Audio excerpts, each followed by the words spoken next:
Hello, and welcome back to Bard College. Thank you for joining us. We are en route to Draxmore College, the distant place of learning from a few days out from Crystal Spear.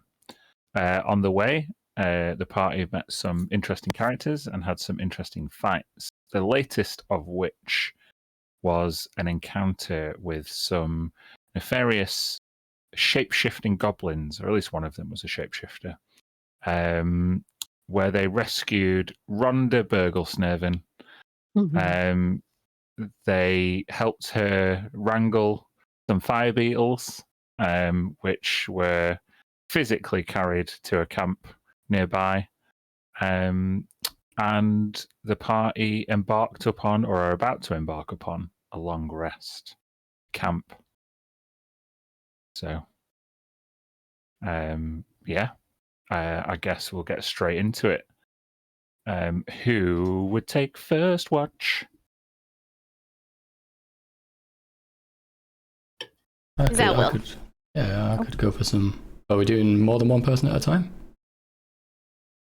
It's up to you. You would need 3 watches. And in order to successfully get a long rest, you need 6 hours sleep and 2 hours of prep time.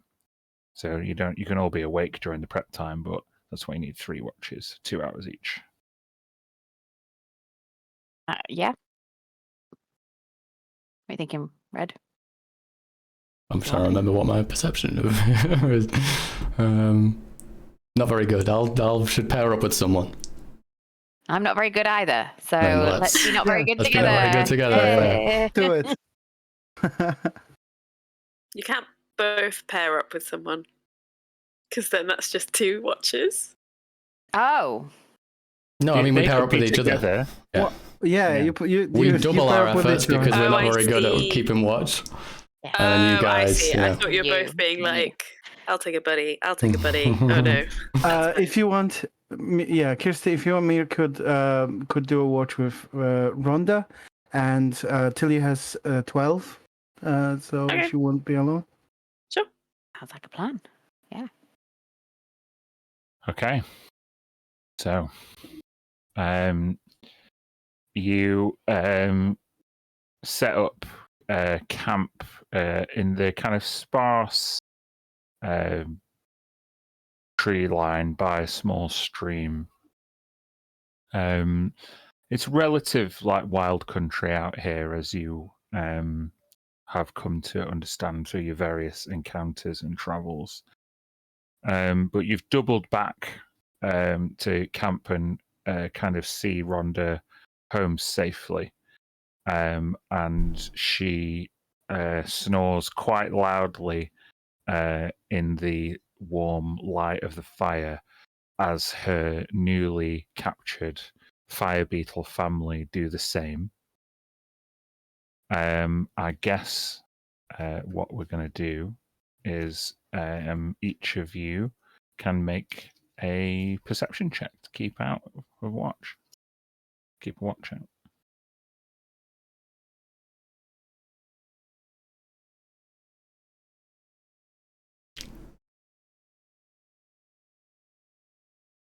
Right. Yep. Sounds about right. Yeah. Okay. Mage armor. The shadows draw in Mage armor as too. the fire flickers more and more faintly in the dark. You each hear the sounds of wildlife, owls, skittering and movement of bushes and branches at an indiscernible distance. You pull your cloaks and clothes over your neck as a chill rushes across the camp, making the fire flicker.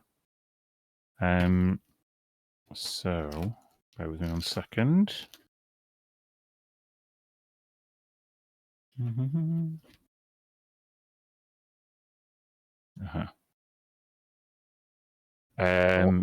Who got the lowest one? Giselle, I'd like you to roll me a d12. 3.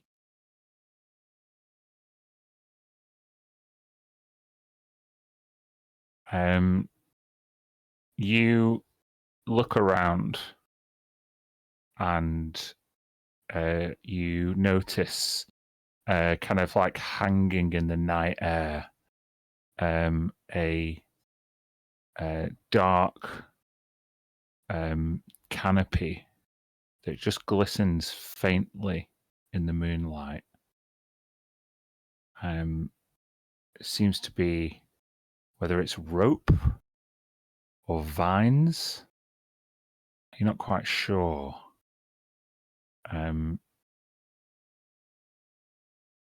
Yeah, what do you want to do? Just to help me, like a canopy.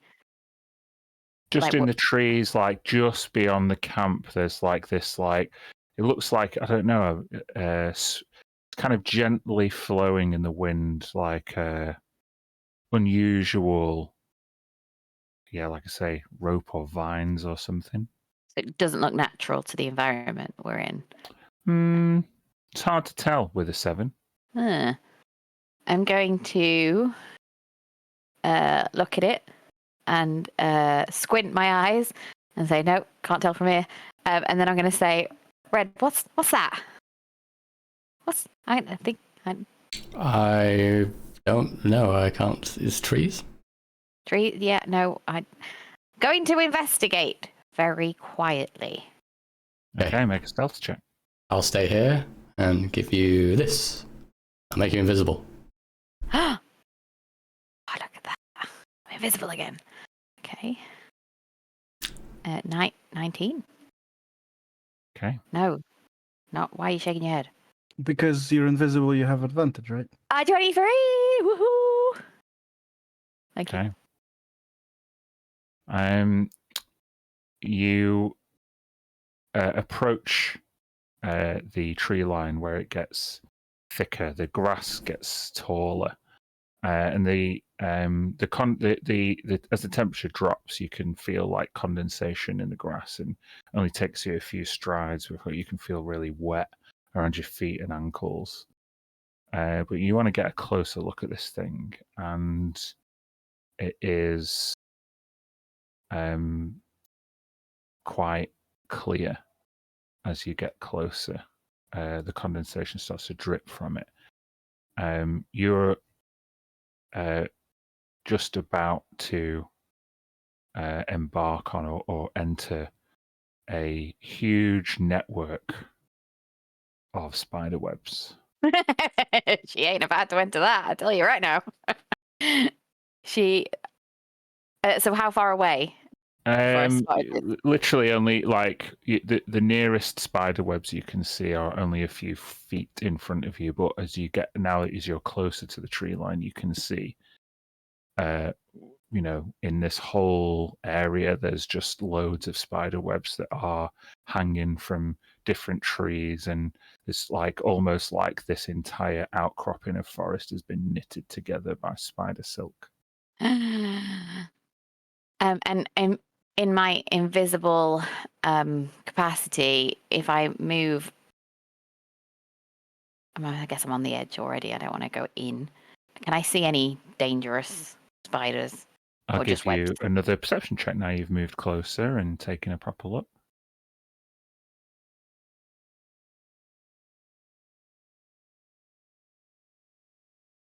Okay, with a 20, you look around and it's hard to make out, like, as the wind kind of moves the trees, like, did you see a skittering of legs across the ropes, or was it merely just leaves? What you can see is a small bundle,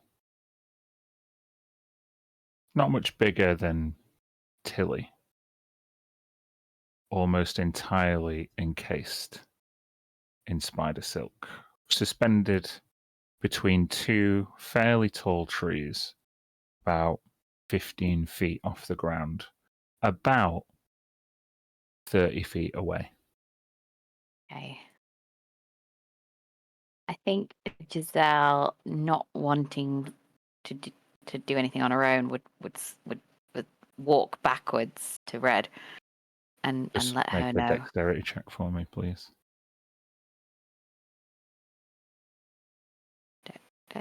Dex saving throw? Yeah. No, just dex check. Oh, just ignore that one then. 14. Okay. With a 14, you turn around and you are just about to step over a bit of web that is kind of protruding from the nearest tree down to like ground level. It's waving a little bit, and you just step out of the way of it without disturbing it. Okay. And you can make your way back Back invisibly to Red. towards Red. Okay. Red. There's loads of spiders over there, and I think there's somebody like trapped in a spider's web, like a bit like at the mansion, and you know they need saving. So, yeah. Or we ignore it because you know we've got other things to do.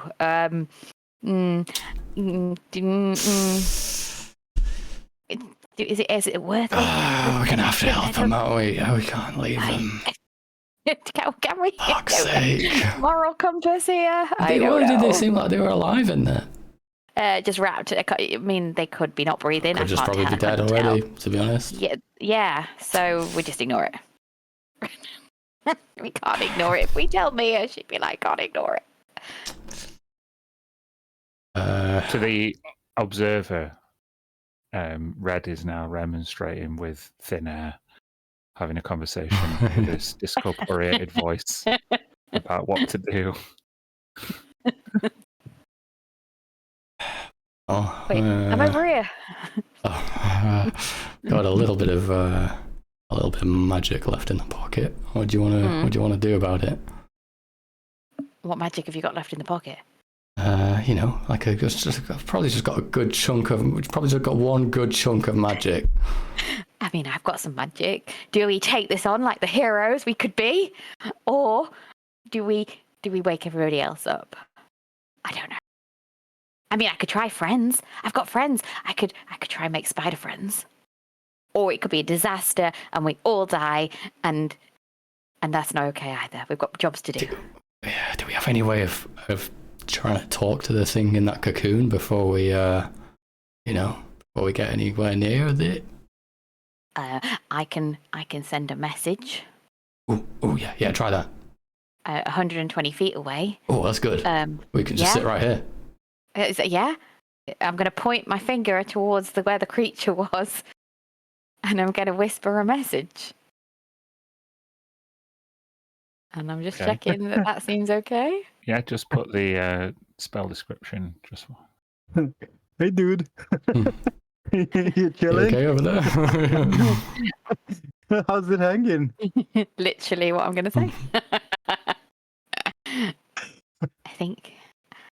So I'm going to whisper a message. Okay, I'm trying it now, Red. I'm going to say, "Hey, you don't know me, but I've spotted you seem to be wrapped in spider's webs. Are you okay?" It's Giselle, by the way.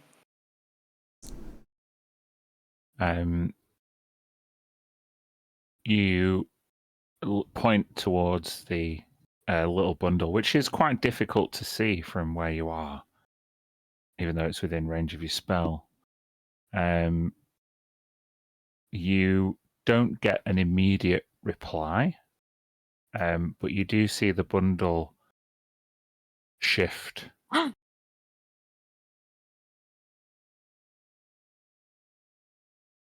Well, A wriggling of sorts. Red, I didn't hear anything back, but it looks like there's movement now, so I think it's alive. Oh, We don't know what it They're is. alive. I mean, they're alive. Yay. Yay! Woo! How far are we talking? How much distance have we got between us and the webs? So the tree line is about 50 feet from where you are, and then the bundle is about, was it 30 feet in? So it's about 80 feet from where you are. Okay. Oh, okay. So there's some webs before we get there. Well, it's pretty dark. Are you any good? I'll find a stone from the floor. Are you any good at throwing stones? No, actually, I'm not, and I have evidence of this. But I do have Eldritch Blast, and it's 120 feet. Well, So I could. What are you thinking? I don't think I can cast a light, and I'll cast light on the stone on an Eldritch Blast. But I just thought maybe if we could see a little bit better over there, and I'll take this stone with light on it, and I'm going to try and throw it like 50, 80 feet. I'll go forward like 20 feet, but keep my distance. I'm trying to just throw it into the area so I can see better. Yeah.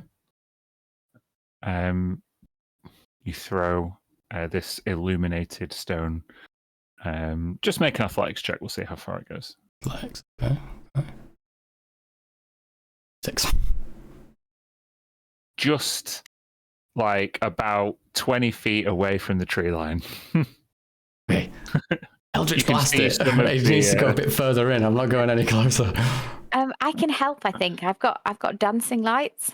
It make it really obvious that we're trying to Well, understand more if we. if something's looking at us in there, then it's better that we can look at them too, right? I don't know. I'm not walking into that thing and we're in the pitch black.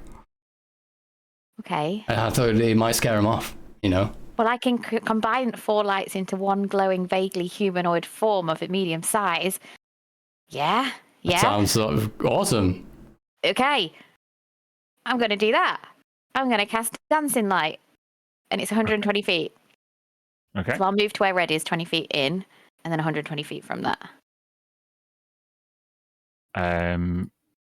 Yeah. So you get closer, where the illuminated stone is, and then from the canopy, from the edge of the canopy, you send your dancing lights in, and it looks beautiful. What color are your dancing lights?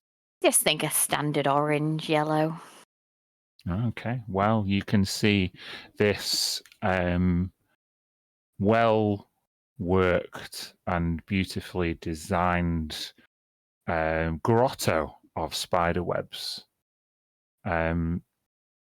You can see now that the webs are illuminated, like various like detritus in the webs. There's like mainly lots of like leaves and moss and vines and growth and like the occasional trapped bird or possum or but like long desiccated or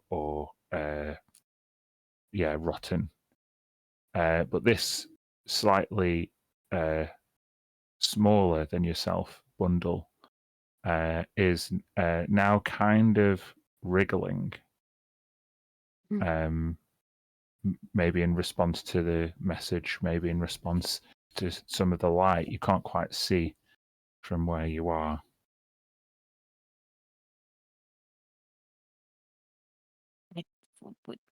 It's pretty, but also terrifying. I think we've now got to help this bundle out, right? We can't just awaken it and then run away. Well, let's just start the edge, shall we? Yeah. We're just gonna kind of the nearest webs to us. I'm just gonna like firebolt. I'm just gonna try and start burning away. Hopefully we can see a bit better now, so I can like try and burn it away so we don't get stuck. Should we send like a threatening message with that, like, look, we're gonna burn you down. Yeah. If you... I'll cast thaumaturgy and be like, we're gonna burn you down. And like 3 times as loud. Unless you release or something.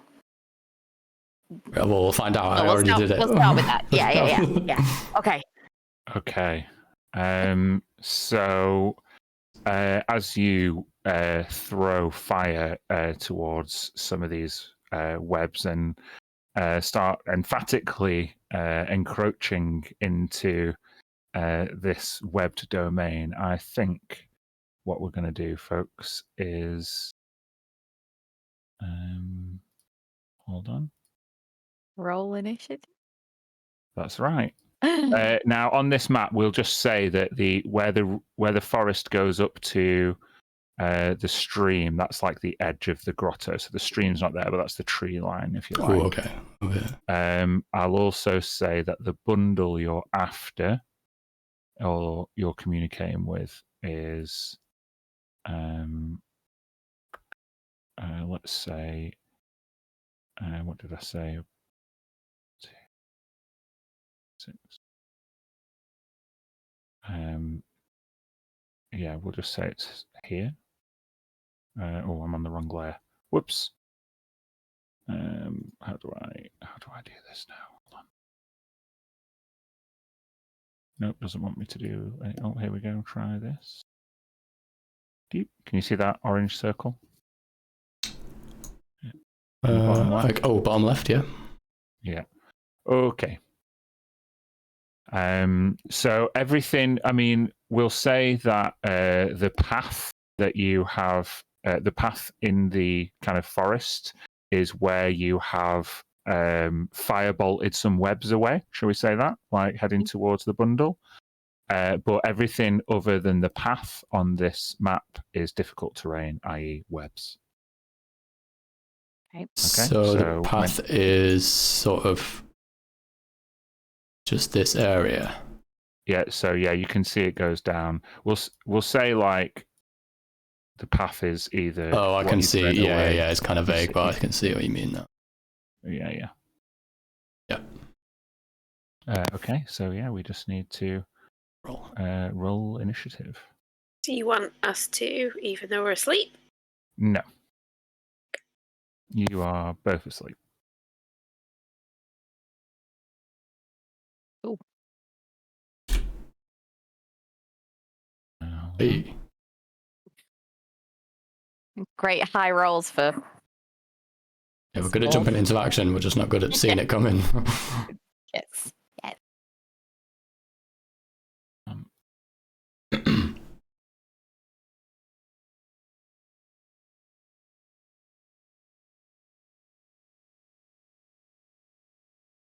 Bear with me. Random encounters.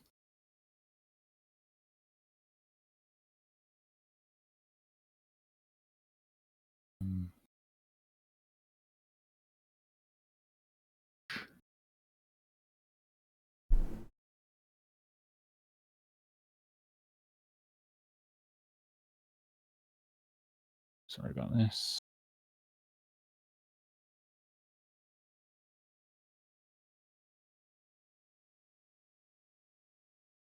Ah.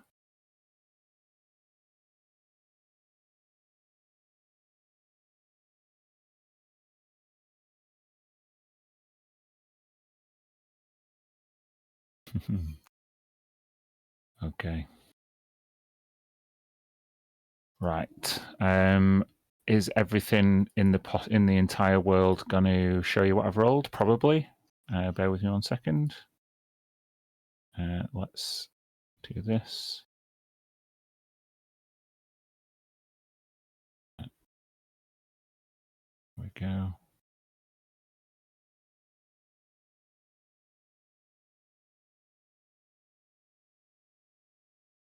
Do it. 1.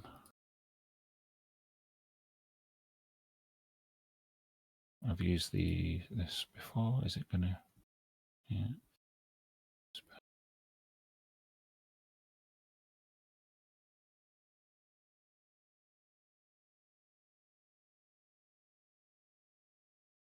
2. You probably can't see these coming through.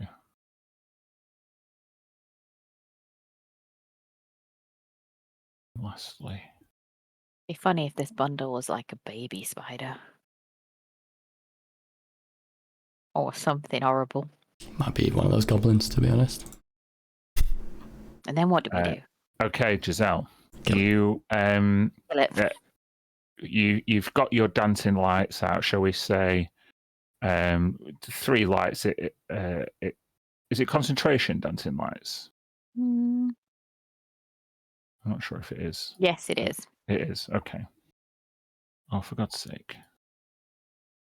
Hold on. It's annoying. I forgot to do always whisper on one of them. Okay. So we will say that your light sources are like, what should we do? Just it's all gone black.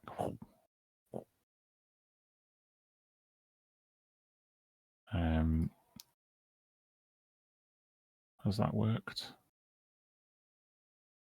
Lighting layer. Yeah, I think it's worked. Well, Layer. I can see the Yeah. edge, and it's like a circle. Yeah, it's fine. You're just making it a little bit more realistic. Ooh. Okay. So yeah, you've shouted out, and you can hear like a screech in response, but it's difficult to see where it's coming from.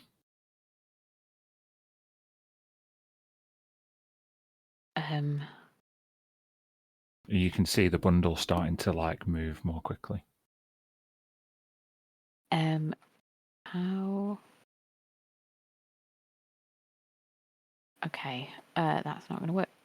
So we're like 120 feet plus away from the bundle at the moment. Mm-hmm. This message Well, is you're hidden, probably a bit closer than that. but still not close enough for my liking. So we just fired fire, and we can hear screeching. So Giselle is gonna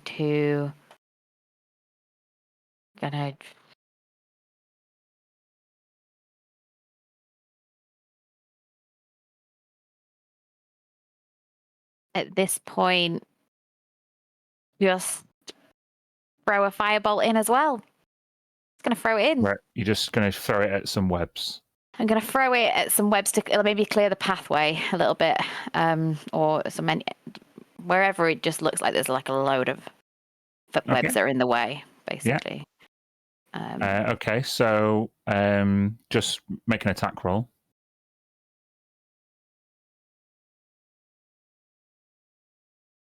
16.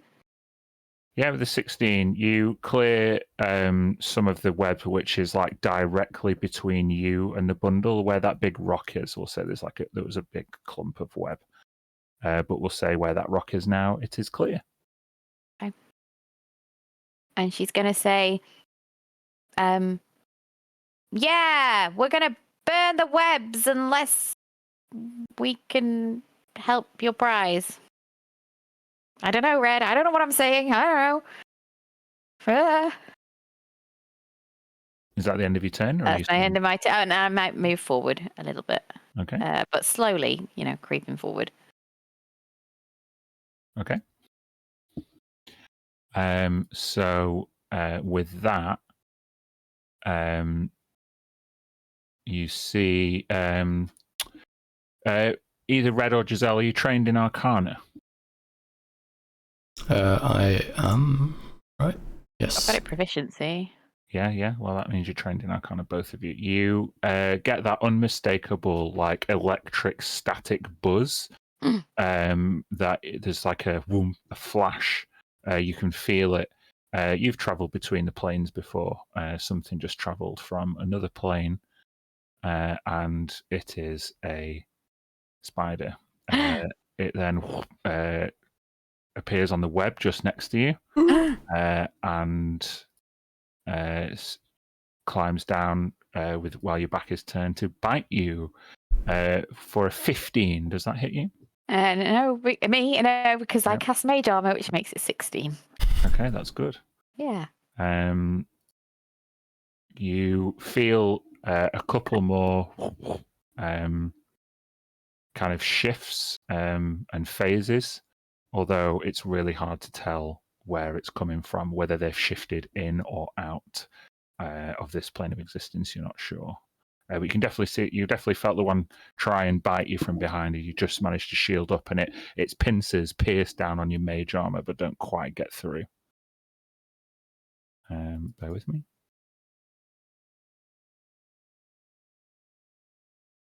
So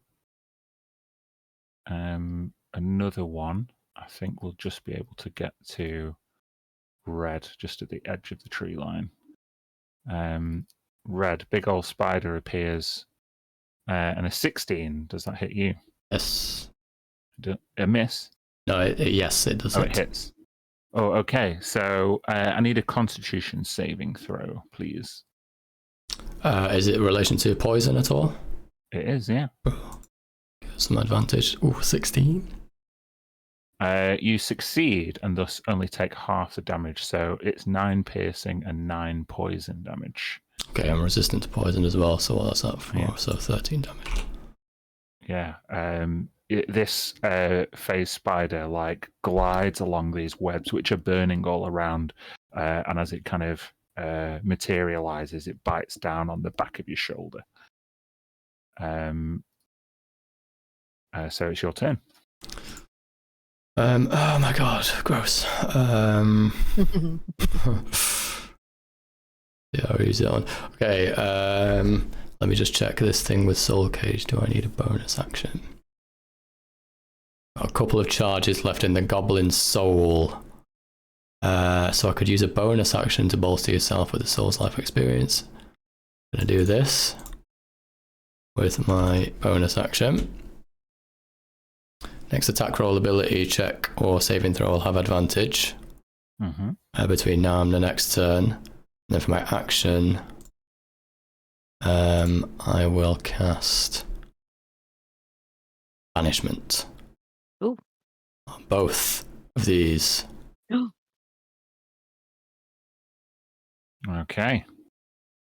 As this is 5th level, I can target 2 creatures. Alrighty. You can see them both, and they, let's see, 1, 2. Your spell save DC is 22 charisma for this one. Fail. Yes. Okay, so they are banished. Is it banished to their native plane of existence? I think that I think they do go there. It's going to depend on whether I can hold concentration, whether they stay there, if I remember correctly. Is that right? Yeah, I think so. That same Yes. electrostatic flash that summoned them from the ethereal plane is reversed back and harnessed by Red's magic as she casts banishment, and they both disappear in a flash. I just go, ooh, and just point at both of them and they just zap out of existence. I'm going to hold this for a minute. Okay, yes. You hold it. I'm going to run to the... I just back up like with my movement, just a little bit, just to make sure I'm away from any more webs. Good luck. Okay, I've got this. Okay, and then Giselle's turn, I guess, if there is still a turn. Hold on. As these two big, huge, like really big, much like massive phase spiders disappear, you feel. You look up and you can almost see like the trees and the webs like moving. But yeah, it is your go once more. Moving. Giselle is going to try and run as far as she can towards the bundle. Okay. Is there spider webs in the way of like that movement? You can see where the path is on the map. That is where there's no webs, and the rock here that you cleared just before, there's no webs there either. So I can go straight, maybe about there. There is some webs there and some webs there. You're not able to clear them all. That would count as that square and there, and this square here would be like difficult terrain. So like double movement.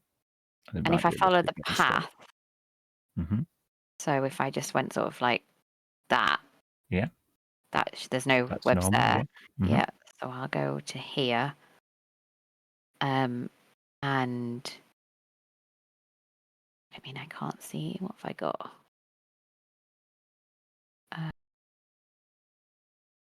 I'm gonna cast.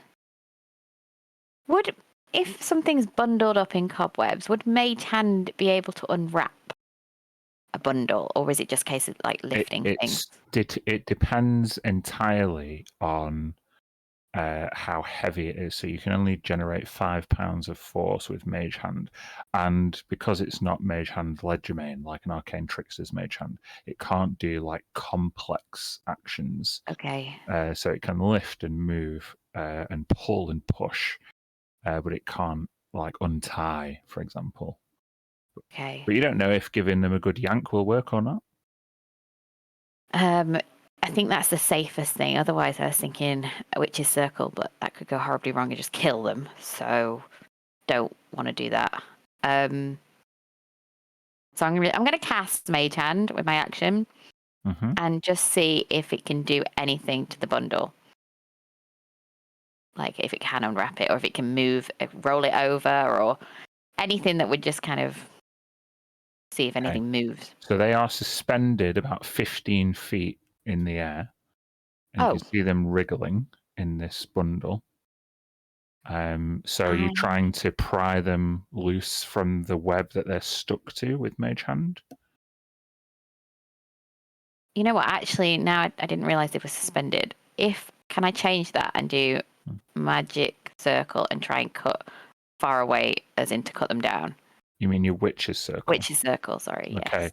so this is gonna, it's like a cold shot. So it's a tough shot, but it's possible. You know, you're a seasoned adventurer at this point, so certainly something you could try. 20 would miss out on the call shot by 1 roll damage. Oh. So bludgeoning and any additional damage. I think you don't have to do the magical elemental damage if you don't want to. Or I don't want to do extra damage at this point. No, okay. So 7. You throw your witch's circle towards the bundle, and you slice through a load of webs. But the witch's circle makes contact with part of the bundle, which you can see bleeds. It then drops 15 feet onto the ground. Just roll me a d6, 2d6. Oh. Oh, good. Highest you can get. The bundle is dead. Hits the ground with a thud and is not moving. Oh, for fuck's sake. Red, I tried! I really tried! How's it going over there? May have killed it. I can't move anymore and I can't do any more, so end of my turn. End of your turn? Yeah. As the bundle hits the ground, you see another phase spider appears right in front of it, between you and the bundle, and it like backs up over on top of the bundle as if it's like protecting its prey or its meal. Or its children. You monster. So it's technically holding an action. Red. Well, I've got to hold concentration on this banishment. Mm-hmm.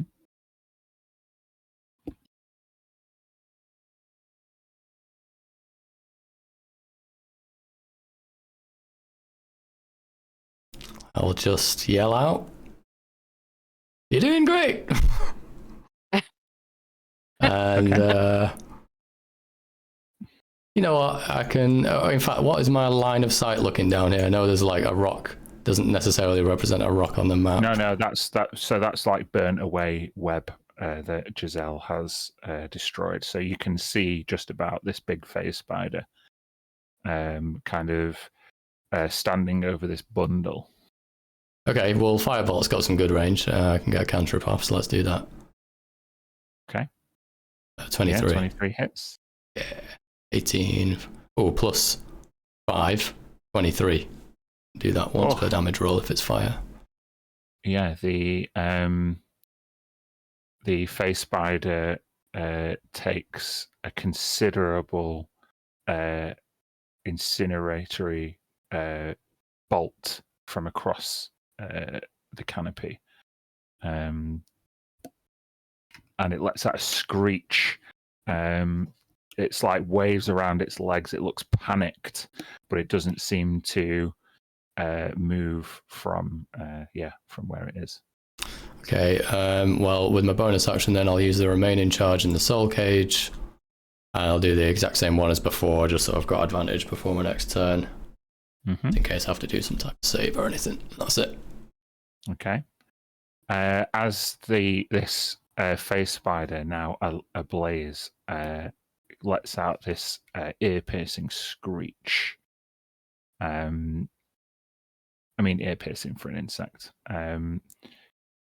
You see now the movement in the trees start to come closer, and swarms of these tiny spiders start to run down the trees towards cool. each of you. Hold on. Any chance that we could be awake at this point? After all that happened, and screaming and shouting and everything? Well, they've moved away from the camp, and it's happening in quite an enclosed canopy, and none of them chose to wake you up. So no, they on them. didn't. I just wanted to say they did. They specifically didn't. Yeah.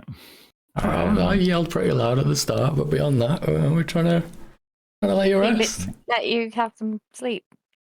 Yeah. Right, we'll chill. It's the looking like heroes maybe we don't want are. to do this on my own anymore, though. Okay. So, what should we do? This. Oh, crap. Down. This big swarm enters your space, Red. So literally, they run down the trees, across the ground, and then up onto your legs. And you feel lots of bites. Does an 18 hit you? Yes, it does. Okay. 17 piercing damage. I'd like you to make a Constitution save. This is not to do with poison. Okay. 23. Okay. So I need you to take 4 necrotic and 4 cold damage. Ooh. I think I might be resistant to the cold. So 6. How much was the piercing? 17.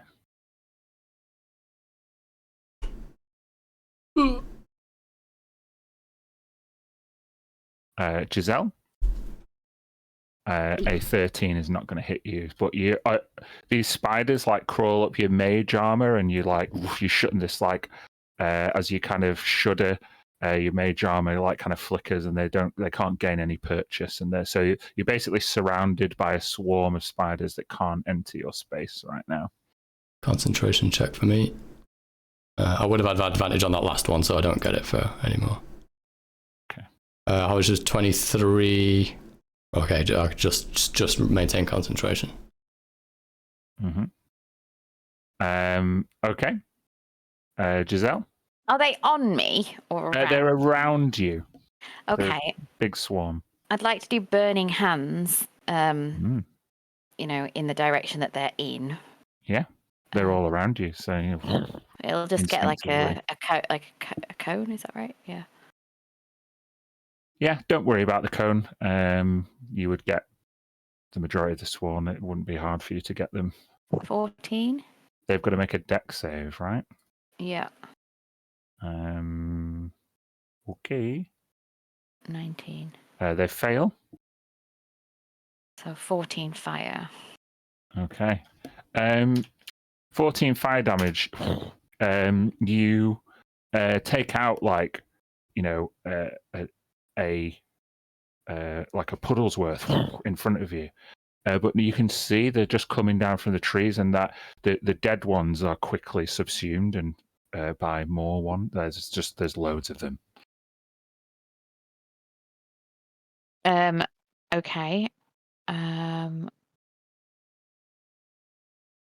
I am going to. I'm assuming it's dim light. Yeah. With your dancing lights, it's you could depends where you are, but yeah, you could assume dim light. Just realised with dancing light, it's the concentration, right? So it might have gone out. The attack. Well, the attack's never hit. Does that mean? The most recent attack hasn't hit, but just remember in future. I think the one before didn't either. Okay. I'm going to shadow walk, magically teleport back to where Red is. Okay. 120 feet.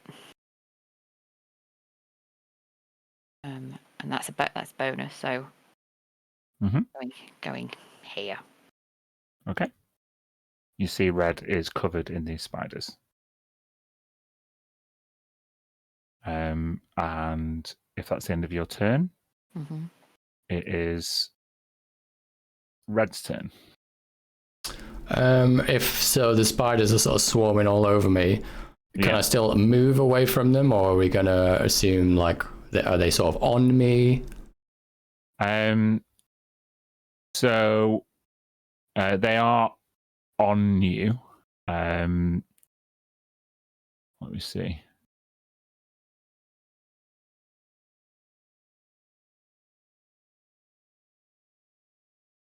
Yeah, so unless you take an action to get them off you or find some way of getting them off you, they're going to move with you. I will just be like, fuck this, fuck that stupid cocoon thing, this is disgusting, and I'm going to use thaumaturgy. I'm just going to start running back to the camp yelling, I hate camping, fucking gross. Okay. And with that, I will at that point try and alert people. Okay. I guess at that point we'll roll initiative for you guys. Add you into the turn. Cool.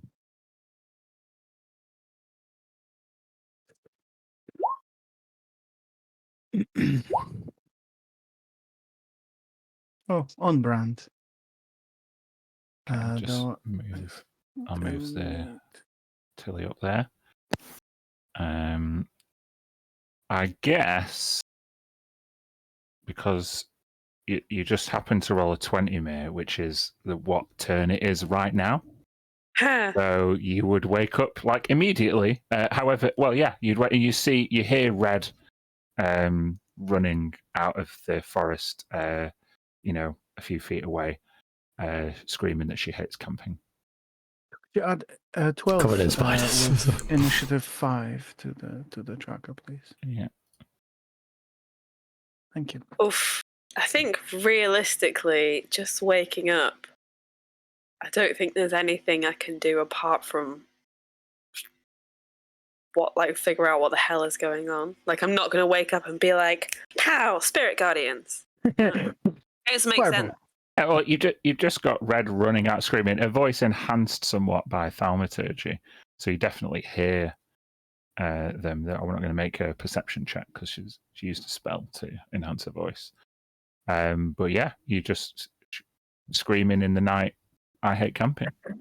With holding I'm running with my eyes closed with fingers, trying to concentrate like this. And I concentrate on banishment. Mm-hmm. Can I use my turn to get up and grab my stuff and start towards Red? Yeah. Is that okay? We can say you end up being where you are on the map. Yeah. Okay. Okay. Yeah. Cool. Thank you. All right. Red, as you're running towards me, more of these things bite you, and unfortunately, they're going to crit you. Oh God. Okay, so what is all this? I need another con save, please.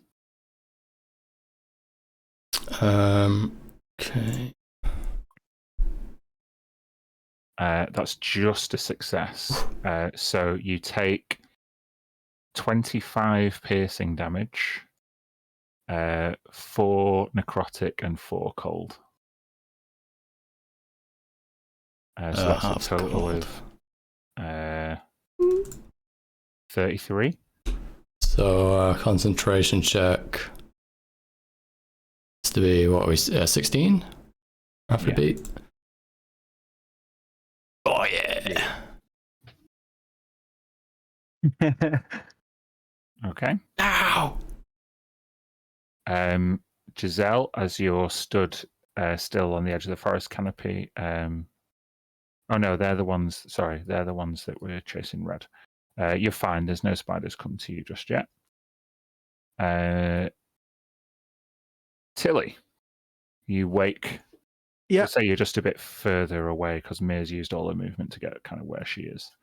She used half to get. Sounds good. Yeah, I'll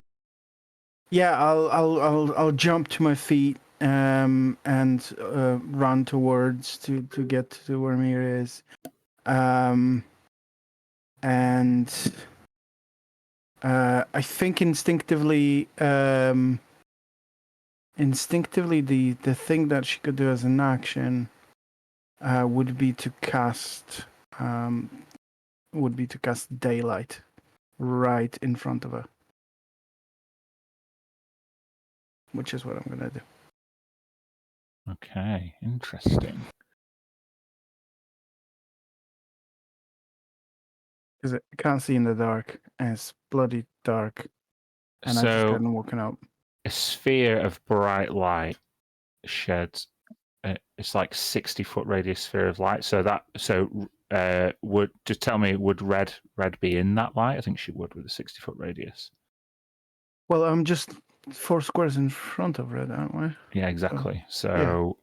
Definitely would. In that case, you notice that a lot of these spiders that seem to be biting you disappear in this daylight. Like puff like shadows. They're gone. Not all of them, but they are drastically reduced.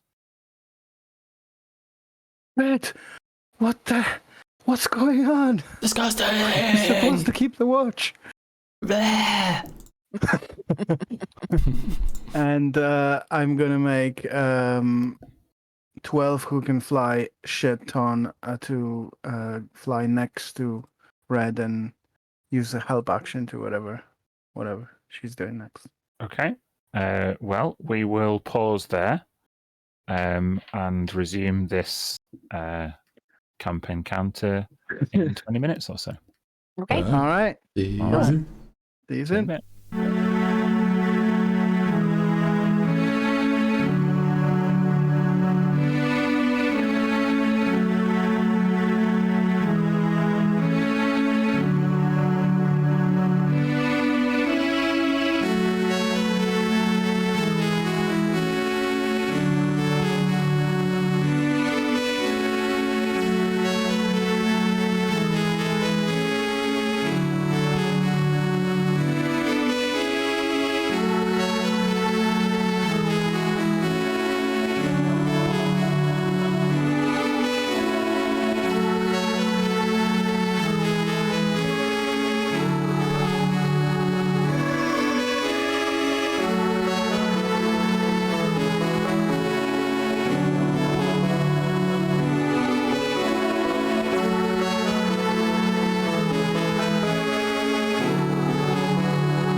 welcome back. Spiders in the woods. That's what we're doing. So, Tilly, did you have your go and then it was 12's go? And he did his go too. I gave Red a help action. Cool. Giselle. Yeah. Red has sprinted out of the forest, and you can now see the illuminated figure of 12 next to Red. It's this shining daylight all around Tilly and Red. It's as if this column of sunshine has just come down in the middle of the night, and some of the spiders you can see are negatively affected by that, disappearing and popping off Red. Disappearing just like those phase spiders did. And it's like 60 feet radius. Mm-hmm. So yeah, everybody's in it. Okay. I don't have anything with daylight. I'm going to go for this. The spiders that I left behind. And I'm gonna Eldritch Blast them from where I am. Okay. So I'll just 4 of those. Yeah.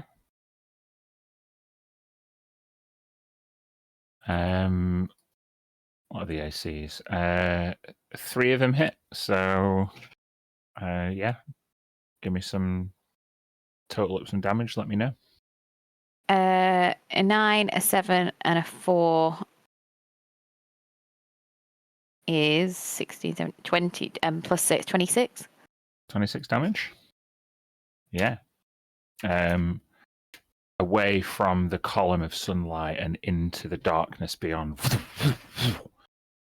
You just shoot these Eldritch Blast into the kind of this kind of moving mass of eyes and legs that seem to be swarming around the edge of this daylight periphery. And can I see that Tilly and Mia are awake now? Yeah, you definitely can see that. And I'm gonna shout in a broken sort of sentence. Bundle, wrapped, potentially dead, my accident, bad. Help. Okay. That makes sense. Yeah, sure.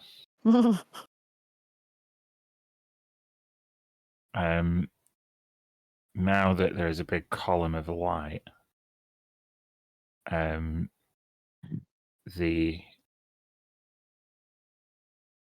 this spider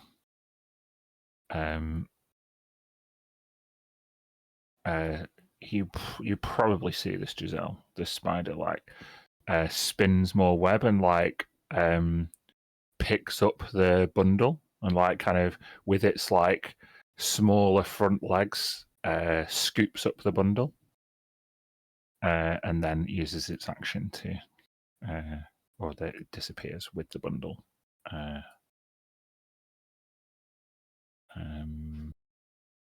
I? Are you going to let me? Game? Beep. So, Brad? Okay, so I'm going to continue kind of scarpering back towards the camp. Mm-hmm.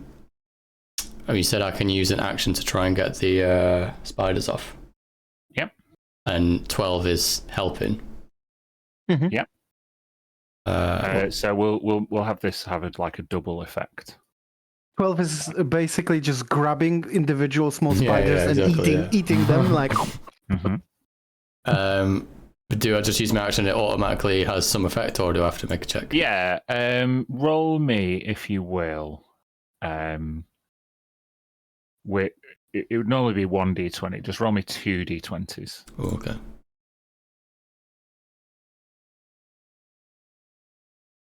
Two and a 19. Okay. You get off about a significant number of spiders off your body. There are still some there, but they are no longer in your space, so you step away from them. Oh, I'm okay. like, Yeah. "Ugh." So you still see like a mound of spiders between you and 12. 12 seems to be gleefully like eating as many as possible. What animal is 12 again, did we decide? Not beaver, it's the otter. Otter, yeah. Yeah. So yeah. There's like they pick up like some of these like shadowy spiders and like try and bash them on a rock. Some of them disappear and whatever ones are left. He cooks them as well because he's kind of on fire. Mhm. So Yeah. There's this like pockets of smoke and tiny insectoid screams as 12 is gleefully helping itself to as many spiders as it can. Given that the spiders have been reduced so much and they're in daylight, you can see they're like diminishing by the second. And so I'm going to say that they don't pose a threat. And Giselle, you're on the edge of the kind of forest, but still contained within the light. You notice, as well as that phase spider that's gone away, some of these other spiders that you've been throwing those eldritch blasts towards kind of retreating like away from the light. So unless you guys choose to, collectively you can make a decision. If you want to be aggressive and go spider hunting, you can. Or if you are retreating back to camp, we can end initiative. It's up to you. Retreat. yeah, I'm good with that. I don't. These are semi sort of natural beasts, right? So Tilly's What's not the interested bundle? in- It was probably a stupid we don't fucking know, it's goblin. gone. Forget about it. Probably. Wait, was it something? I'm squat down and I'm just Alive? trying to concentrate on the rest of this banishment spell. Yeah. Oh yeah. Is I Red can feel them. looking real rough? Yeah, we're 14 HP. Okay. Tilly would have noticed that. And Oh. Wait, so oh, you could use Right. this.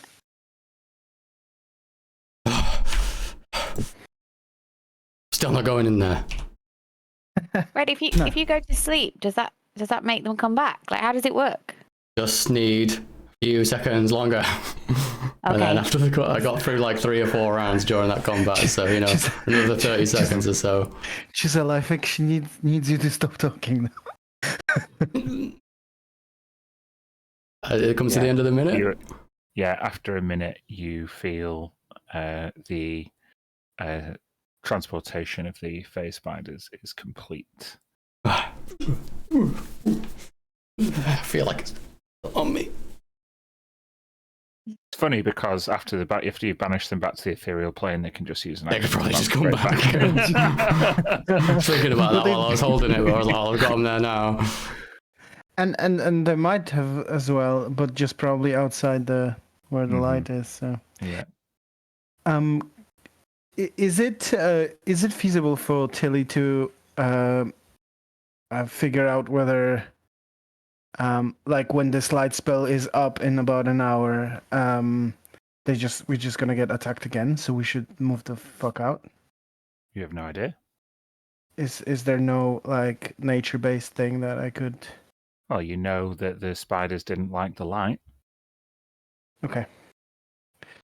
Here's what I'm gonna do. I'm gonna ask 12 to fly out and scout outside the range of the light, and if he can fly, so I'm telling him to keep above the webs and Mhm. just do a quick pass to see if like basically they're waiting for the light to go away so they can eat us. That's kind of what I'm thinking. Okay. So are you trying to detect whether they are like amassing at the edge of the light or so Yeah, I think it's quite hard to do Starship from Troopers. above. So I think if you make a perception check for 12 at disadvantage, I'll give you that. Right. Okay. Cool. His perception is 1 second, because I don't have him in here. +2. So, did you say advantage? Disadvantage. Oh well, it can't get any worse than 4. So it would have been a 6.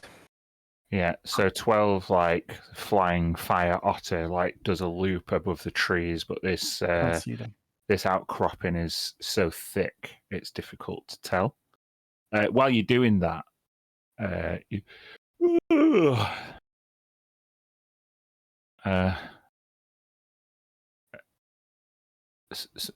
morning already. No, not really. No. Rhonda wakes up and like rubs her eyes. Oh, I'm still really tired. I feel like I barely slept at all. We got ambushed by Yep. some crazy spiders. We totally got ambushed. That Do you is know about Ambushed? some actually. spiders here? Oh, I didn't realize we kept so close to the trees. Better stay away from the trees at night around here. Yeah. That's good to know. It is. We should Is it, move it's the not camp. night anymore, right? It's a spell. It will go away. It's only been an hour. Oh, an hour, and she just literally like plonks her head back down. I shake her. We need to move the camp. Oh, do we have Well- to? Well, unless we want to be Well, eaten. weren't those spiders protecting whatever Giselle saw, and they took that away? Hmm. It Giselle could knows be- that. I don't think May knows that. Okay. The bundle got taken away by the spiders. Giselle says. Well, if it was a nest and we were too close to it and they were defensive, then that makes sense. Unless the bundle's super important, like not one of theirs, but they need it for something. And I may have accidentally killed it anyway. But you got killed. Just Well, why did you kill it? I didn't kill it. It wasn't like a choice. It was just about an accident. I may have hit it by accident and it may have dropped by accident. Lots of accidents. In trying to help it. There's a lot, yeah. But it's also possible that we've angered them, and Oh yes. they are clearly pushed away by the light. But that's not going to last long. Well, is it like daylight will keep them away as well, as in like actual daylight? So like Yeah, in until day about and- 7 hours, right? Because we just started our rest. And how long is this daylight up for? 1 hour. Oh, 54 minutes left. I could probably cast it a few more times. It's not concentration, but that was- Why don't we just put torches around the edge of the camp? Sounds very sensible. sounds like a good idea. I tell you what, and she like gets up and does a big stretch and like gets the bundle of firewood that she collected to get the fire. She goes, and the fire beetles come crawling out of the fire, and she just uses they kind of like reach up, and she gets 1 stick, 2 stick, 3 stick, and then starts handing them to Giselle like without even looking, like just go and place these around the perimeter. It should keep the spiders away. Giselle goes off to the perimeter.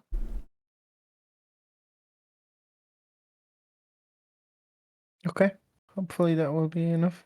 We just get a few more sticks so we can replace them throughout the watches, and that should do it. Yeah, you'll be fine. It's only spiders. Red didn't seem too impressed. Got any bites there, Red? We just get a blanket and just like bundle up on the floor in a fetal position. Shut Okay, up. I guess your shift is Go to over. sleep.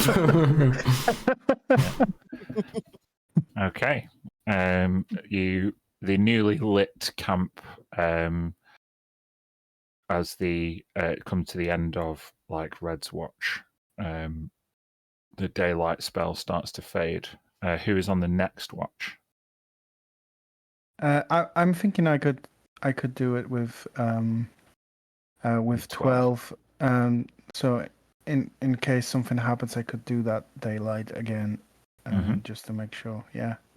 Okay, just make another perception check as Red and Giselle pass out, and Meg and Rhonda go back to sleep.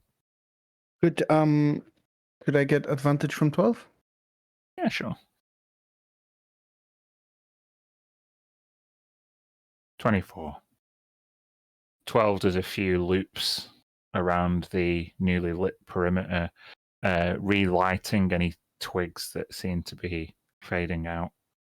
And your 2-hour stint passes without issue. The only thing you notice is it starts to, the temperature starts to drop even more, and you can see glistening kind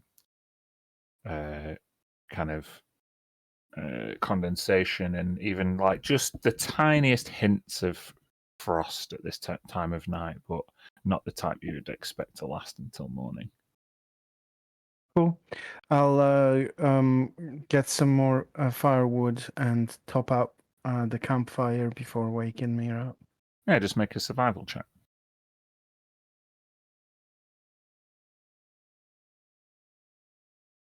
Okay, yeah, you get plenty of firewood, and with a 22, you probably pick some like quite lush berries just from the bushes on the edge of the tree line.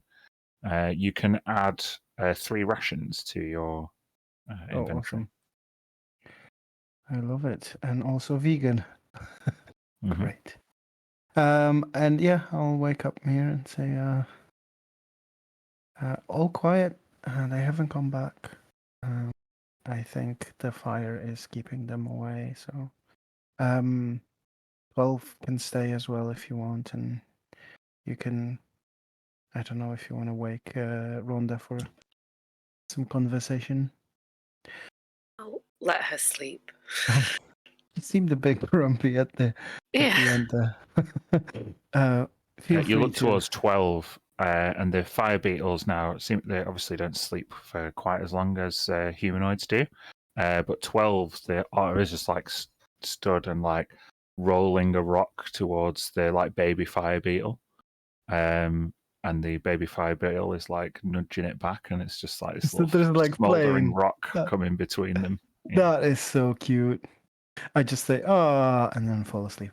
Mm-hmm. Yeah, I'll watch this adorable thing go on, and also keep an eye out for any spooks. The otter, like, obviously being able to manipulate the rock a lot more like effectively than this like tiny insect. Like the otter like picks up the rock and like looks at it, and then just puts the rock on top of the beetle's head and looks at it a little bit more, and it just falls off, and he picks it up. Make a perception check if you would. Okay. If you're really distracted by the otter insect games, you could choose to have disadvantage, but I'm not going to make you. Don't think. I think I'll just roll normally. Okay. 24. That's fine.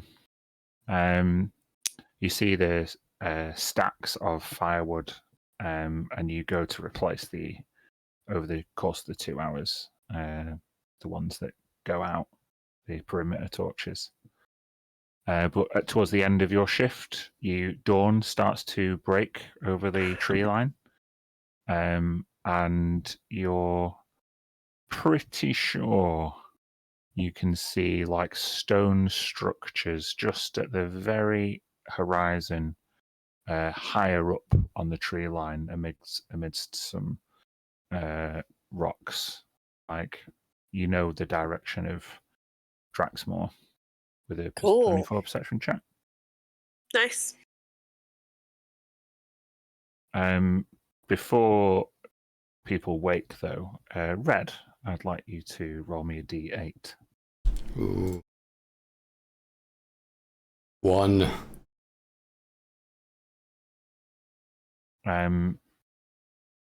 You dream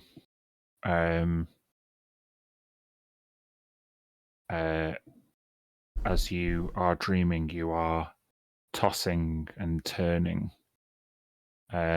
grabbing and scratching and itching at the spider bites.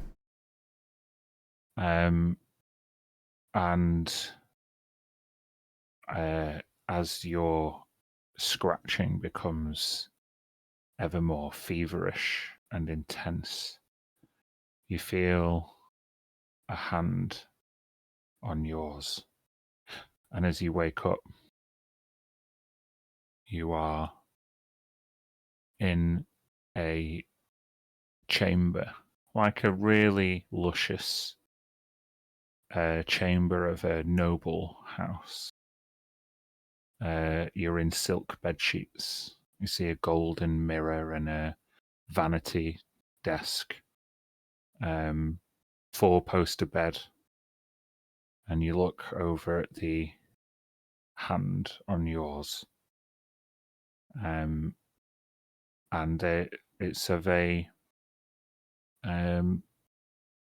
young servant girl with towels, in like a toga with like a silver brooch, hair tied back, with like a really simple silver band in her hair, dark kind of black hair. She has big brown eyes, freckles across her nose, and she smiles at you. Oh, I didn't mean to wake you, miss. Is everything okay?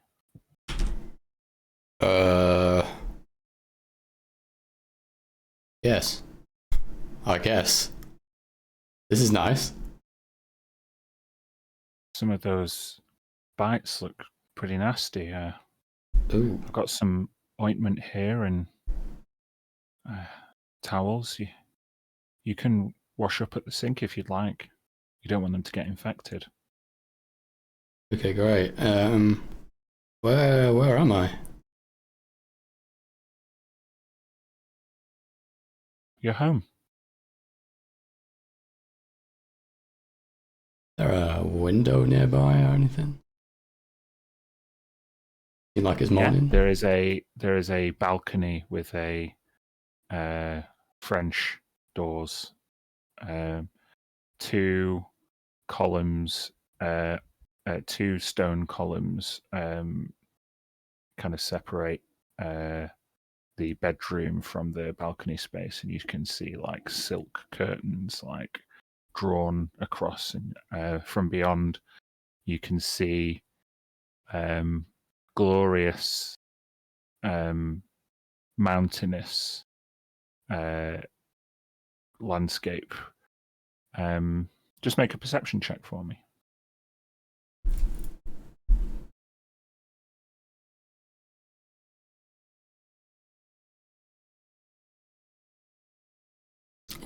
Right.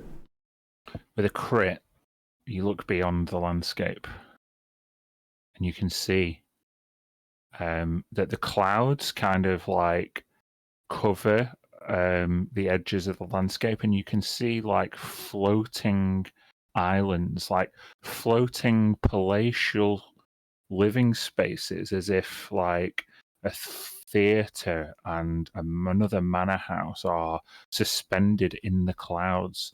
Every beautiful building and natural feature bathed in a harmonious golden light. You would believe this to be unmistakably indicative of Mount Celestia. However, with a crit, you know that this isn't real.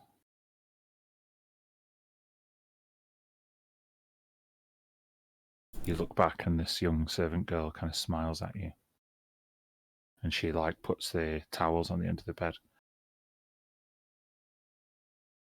I could see to some of those wounds if you'd like. No, that'll be fine. I can get myself real hungry though. Could go and get me some breakfast. That would be amazing.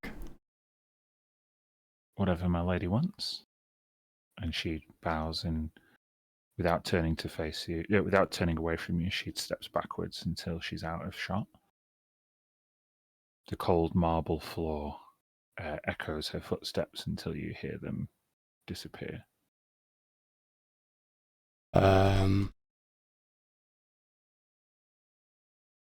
a look at the bites on my arm. Like, how bad did they look? Yeah, they are like welting. They are painful and sore.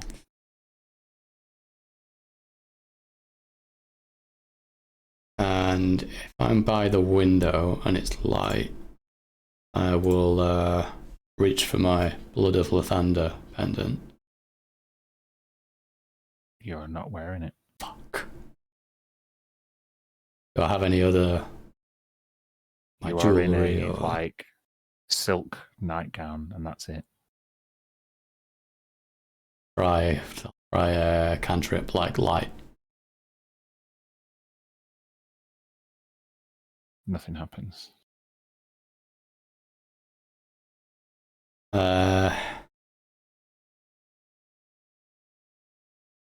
And I'll try to sort of concentrate on the way when I'm doing like the casting the dream spell, like shape the environment and see if I can kind of have any effect on the environment around me in that way. I want you to make an insight check.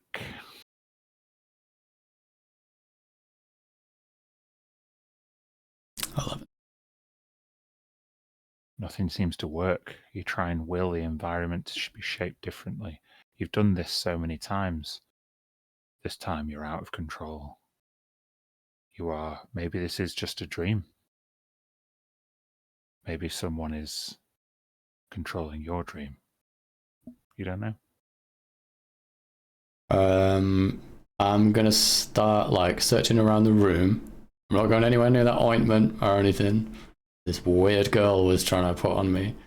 And I'm looking for like books or pictures of like maps or like any kind of clues that might tell me like where I am, or if this is related to like any person. If this is a dream and it's being generated by someone, who might it be? Like from the decor and insignias, anything like that. Mm-hmm. With an insight check of 11, you walk around the room and you see fineries, clothes, a ball gown, a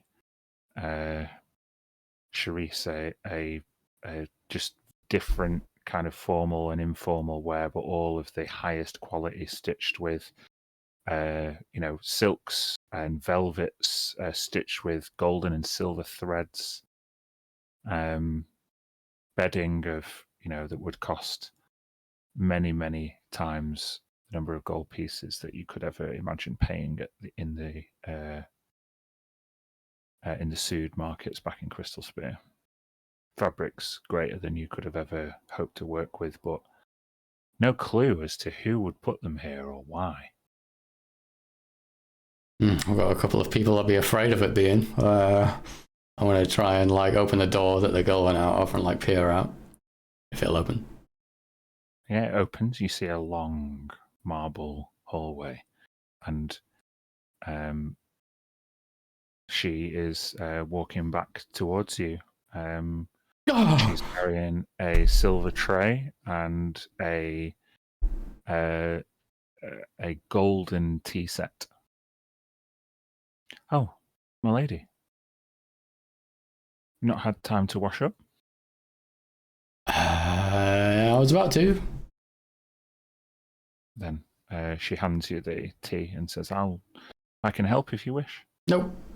No, that's fine. Is this tea? I wanted coffee.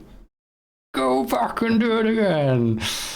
She waves her hand and the tea turns to coffee. Oh, great. Don't even have to leave.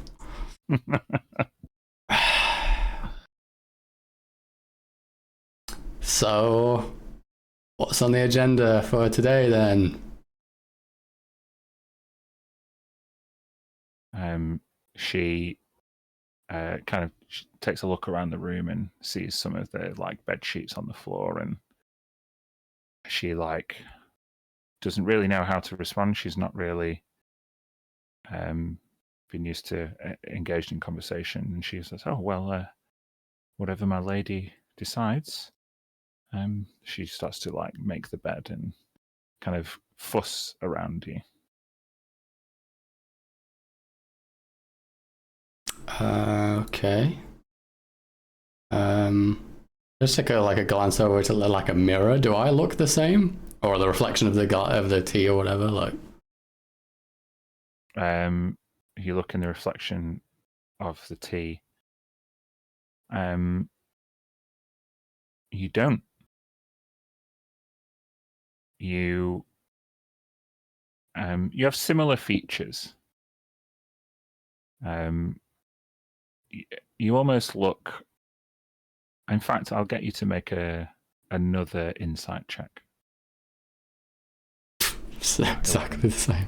Okay, so I would like you that tieflings come from a like cursed heritage, like a humanoid bloodline that at some point was cursed or mixed with devilish, lineage. I want you to imagine what Red would look like if her bloodline was never cursed. What kind of humanoid would she be, and how would she look? Ooh. I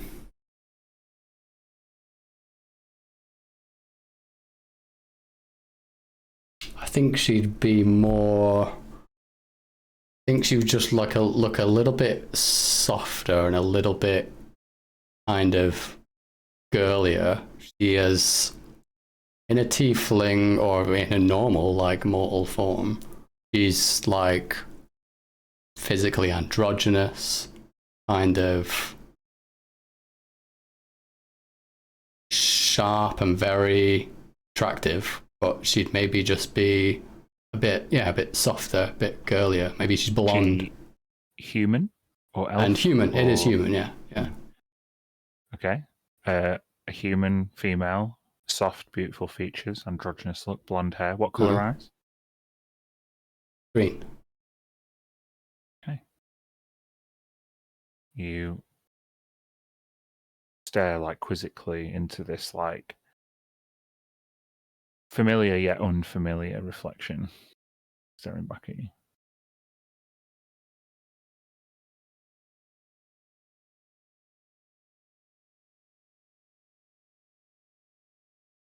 The door shuts and you hear it lock by itself. Is the girl still in here as well? She's looking straight at you.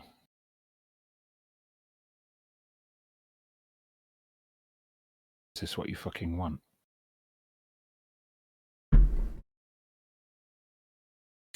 Coffee's great. Thanks.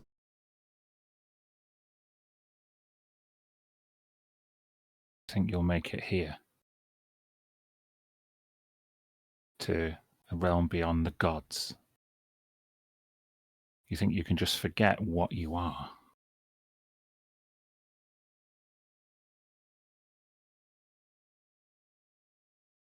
You're a little fucking tiefling bitch. And the gods don't care about you. The gods don't care about any of us. This whole place is a fucking pipe dream. You think you can come into my house and wreck everything? And as you can feel the anger of this woman, the mirror on the vanity desk cracks.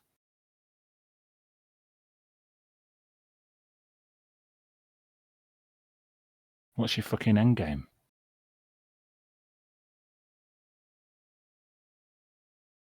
I get good look at her. I'm trying to see beyond the veil.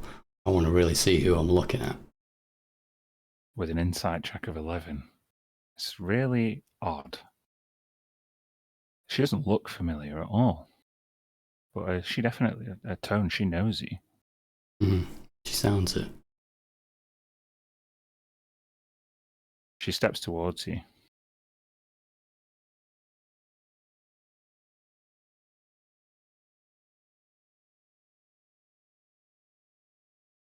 I've been looking into you. Stitchmaker. Grave assembly. Killing innocent people. I know what you are. You'll never get here. Here is not reserved for people like you. You think you can just step over people who bathe in the glow of divinity from your bloodied mortal hands? From the seat that you made on the foot of that cursed city? There's no place for you in Mount Celestia. Huh. You know,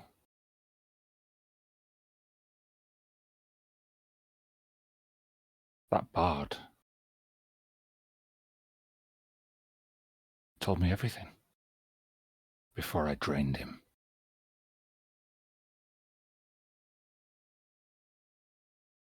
And with that, her silk dress drops to the ground, and you see this demonic succubi skin. And you see her wings outspread as her dark hair falls out from the silver tiara, and horns grow out of her forehead, and her dark eyes turn red. And before you, you see someone you've made into your nemesis.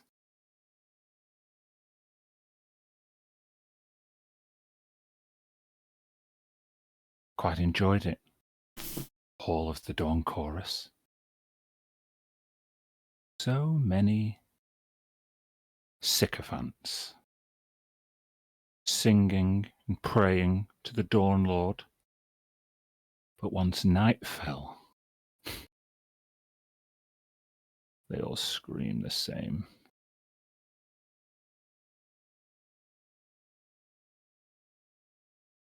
Morbid.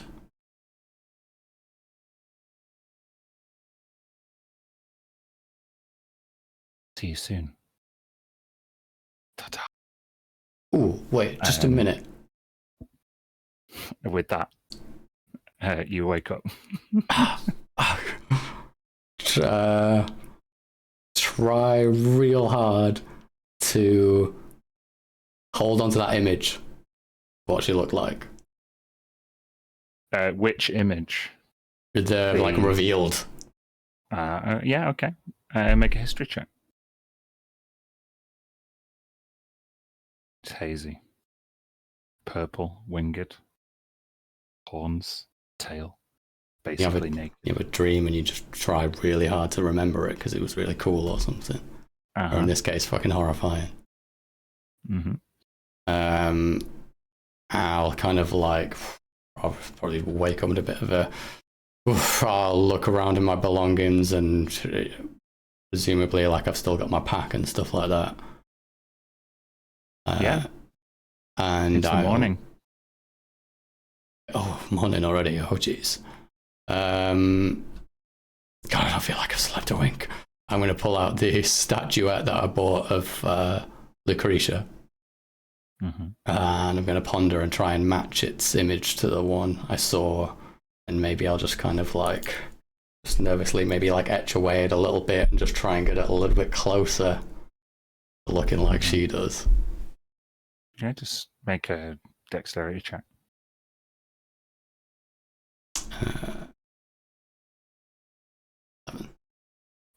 You're not sure how good it is. You're kind of going off a feeling now rather than an image. Sketching and kind of adjusting this bust until it kind of feels right. But you stop before you go too far. Mm.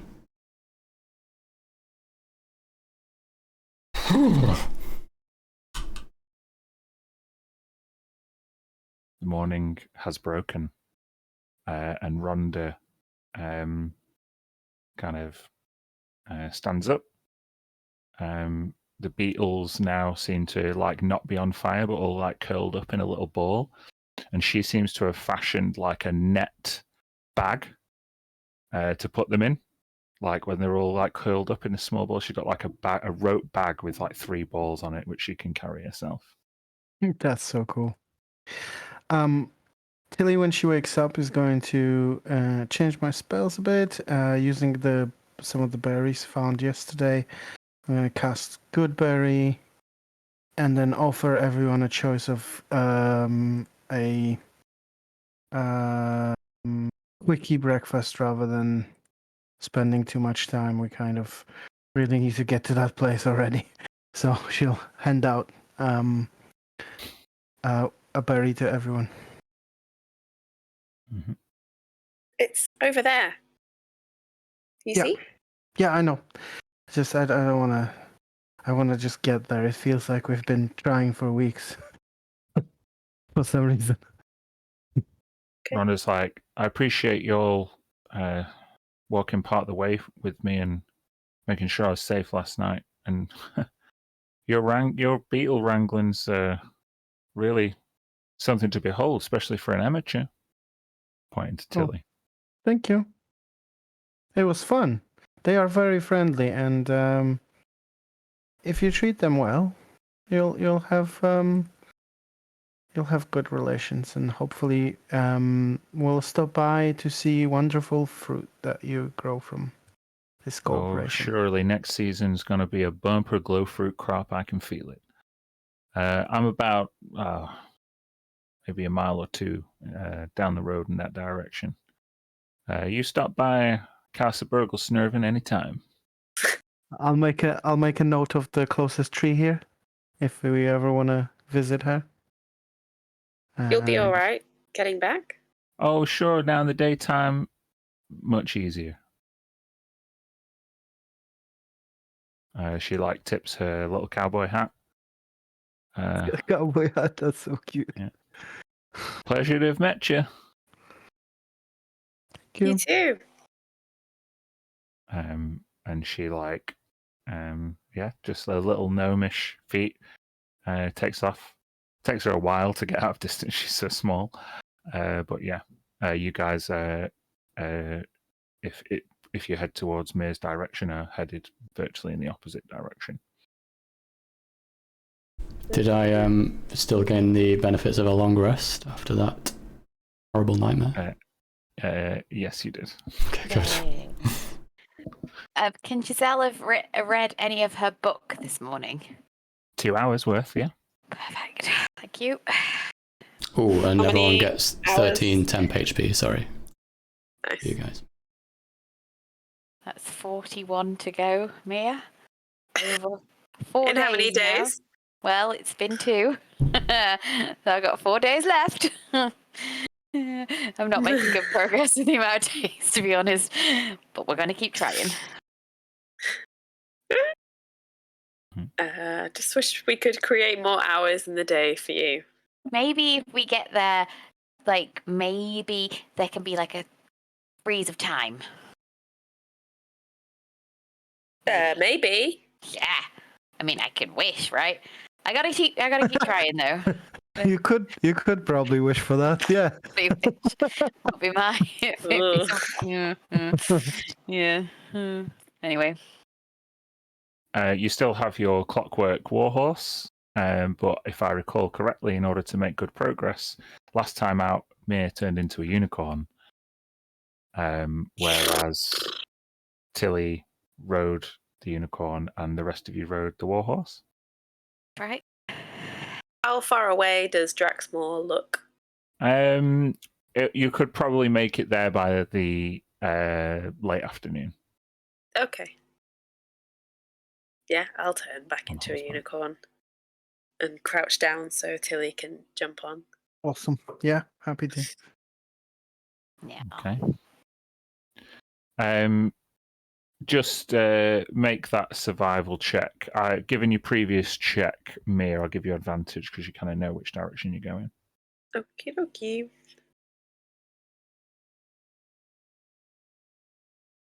Oof.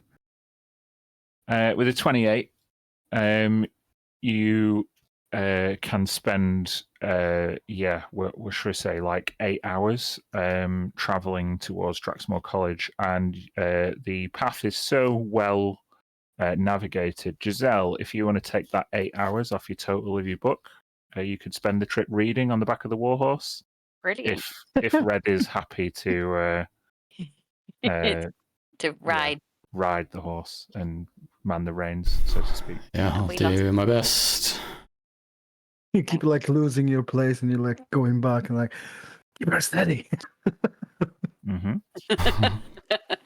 And then I'm also, I think you've frozen, John. I'm also telling you things about the book as well as you go along, so you can learn some moves. Oh yeah. I'll Awesome. telepathically ask you to read the best bits out. Okay. And I will. That is cool. I can't even remember what this book is. Manual quickness of action basically just helps me.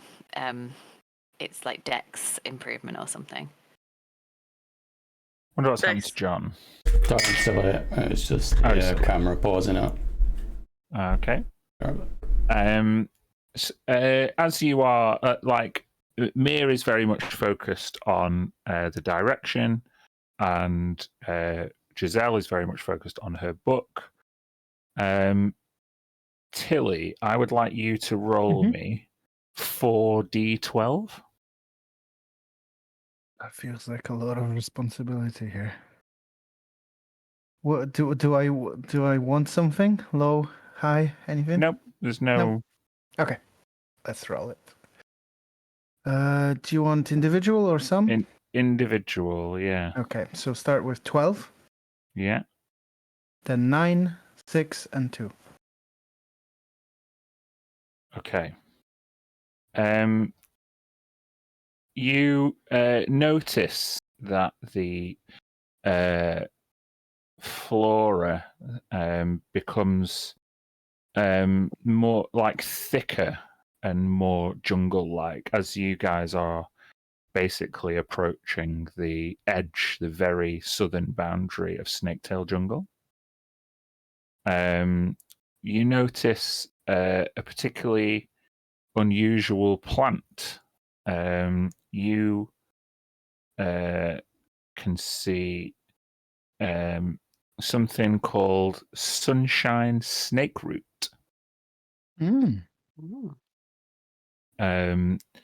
It is very sweet smelling, releases a sweet aroma, and is recognized by its many serrated roots. It's like an aggressive, invasive vine that usually only grows in jungles.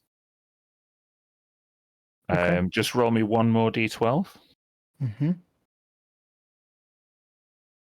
That would be a 2. It blooms unusually at this. You would know at the start of each month. So it has like a lunar cycle that it grows by. That is really cool. I would like to, pat the unicorn, ask her to stop and hop off to get a sample to my bag of holding. Mm-hmm. Yeah, it's not a problem. This vine, this like sweet smelling serrated vine, you only see it at the beginning of a month, so today is the first of the month. Whatever month it might be. That's really cool. You can harvest a few of these vines. You might think that you might be able to distill them either into like a sweet tea or even a perfume of some kind, if you were to, have proficiency with like alchemy tools or anything like that. I do. Well, in fact, I do. Or maybe in like a place where we stay, either in Last Hollow or maybe the White Stag. Set like create a plant-based calendar. Plant-based calendar for the So you vine. like get some of the seeds and make these grow Exactly. Yeah. artificially, so it keeps time. Put a box around with numbers and Be very hard to do, but yeah. certainly would be Hey, possible. could be fun idea. Yeah. Maybe. It's the kind of thing a level 20 druid would do, no problem. Build it for like a king or something. Or whatever. So you just after taking a slight break, maybe you could all consume one ration if we're on the road for 8 hours. But if if we all had the berry, you had a good berry, so we're fine. Good. Yeah, okay, that's fine then. Right. So, the land starts to get rockier. Hold on 1 second. Mia, I'd like you to roll me. Hold on.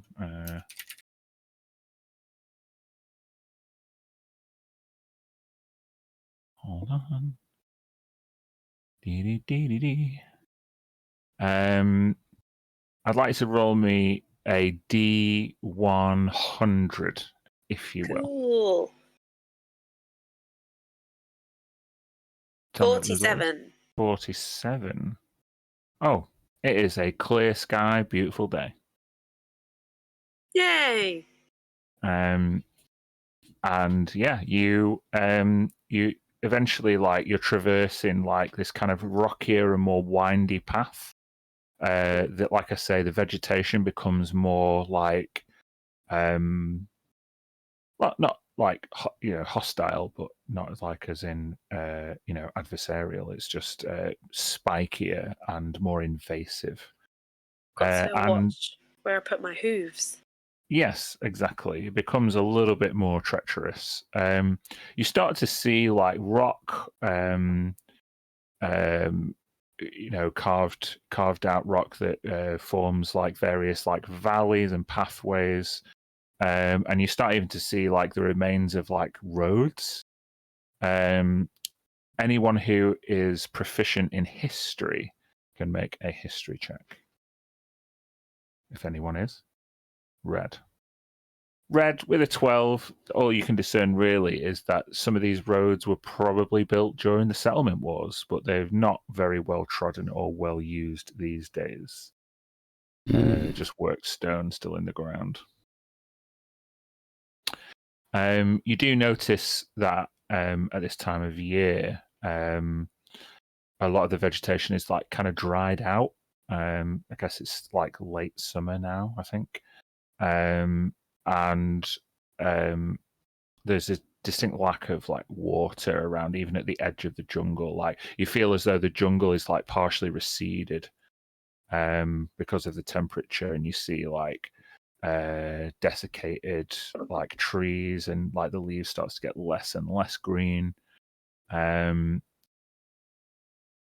It's just been very hot in this part of the region for quite a while. Maybe the odd kind of like forest fire. Eventually, as evening starts to break, the temperature starts to drop again, and this kind of mist rolls over the landscape, and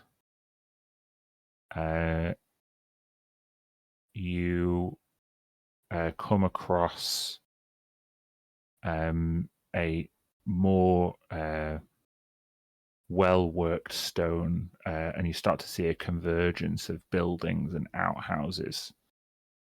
Some of these like way stations and abandoned like trader camps look not to have been used in many years.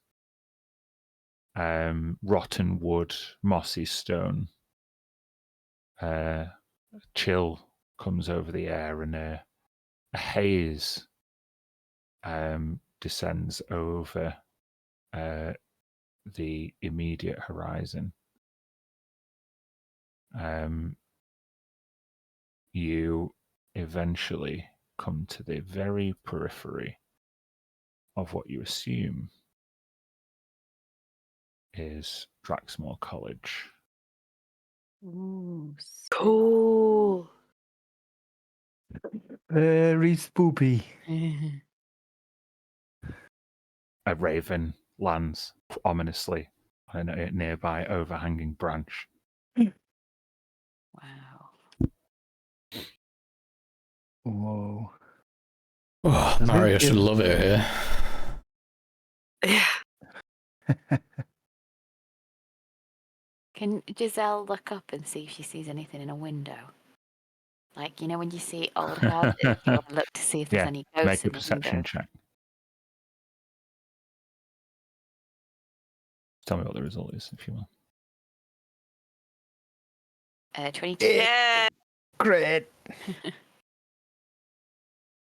With a 22, you look and you can see this is the very edge of Draxmore College. You can see these buildings go on for like quite a while. This is like quite a big settlement, but it seems to be mostly contained on like either like a college campus or like a sequence of interconnected buildings.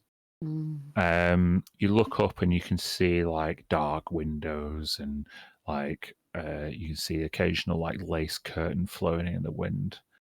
And with a crit, you see like a stone-faced man, almost like he's carved out of jade, with a like strong brow, like straight nose, straight chin, and like a grimace. You can see them from behind a lace curtain, and they turn to look at you. Oh my god.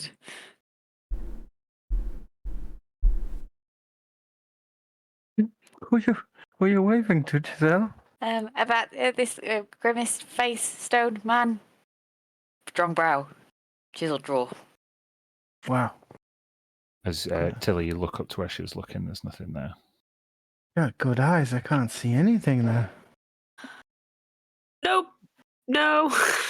No, that's just No. turn around. Are there any Ghosts. people inside? Anywhere? Well, you're quite far away. Like you say, we just kind of look at one of the windows. Let's make a group perception check, shall we? I would change back to near, I think, upon arrival. Sure. Oh, so before you weren't saying no, you were saying nay. Whoa. Oh my god. Oh my God, Crit City.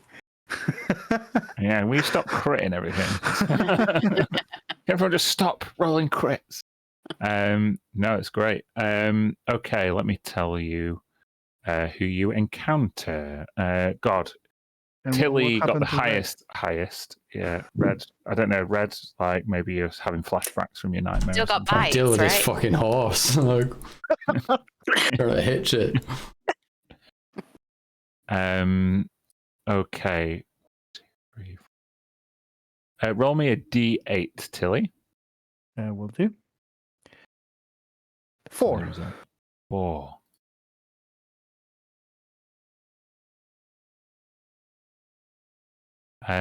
You see a lone figure walking across the road from where you are, about 30 feet ahead. They don't seem to have noticed you. They're wearing like a dark blue cloak, and they move with a almost like they're drifting or floating. Although you definitely see their feet. It's just this kind of unusual way that they're walking forward. All right, we've met Essek. Nice. Hello. she will immediately. Who's saying hello to? No, yeah, you all see this one. Let Nice me try. just go into the right page. Hold on.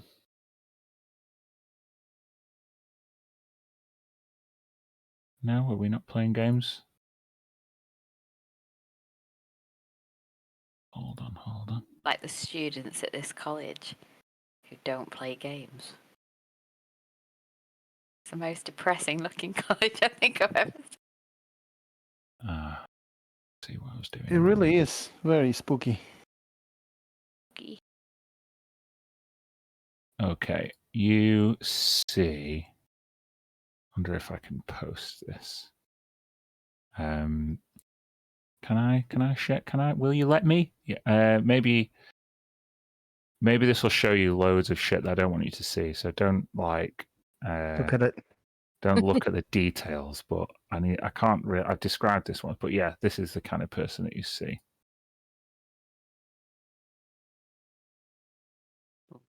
Oh shit! Never mind.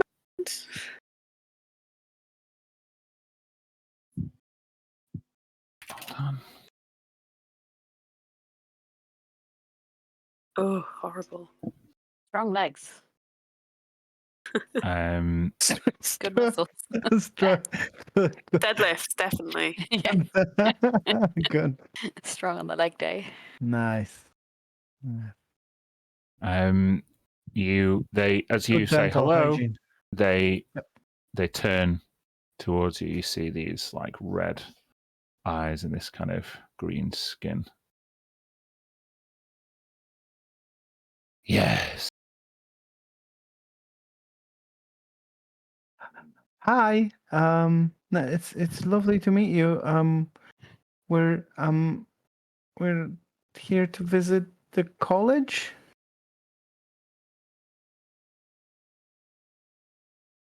Are you here to visit one of our permanent residents? Yes, maybe. we we need. They look at you like quizzically, and like they take a few strides towards you, and before you know it, they're like looming over you. Oh God. Oh God. Okay. She looks. Tilly looks nervously to her friends and say, "Well, it's Do you work here? What's your name?" I am the mortician. Mortician. It's a name or a title? Here it is both. Awesome. In life, I was Raykar. Rayka.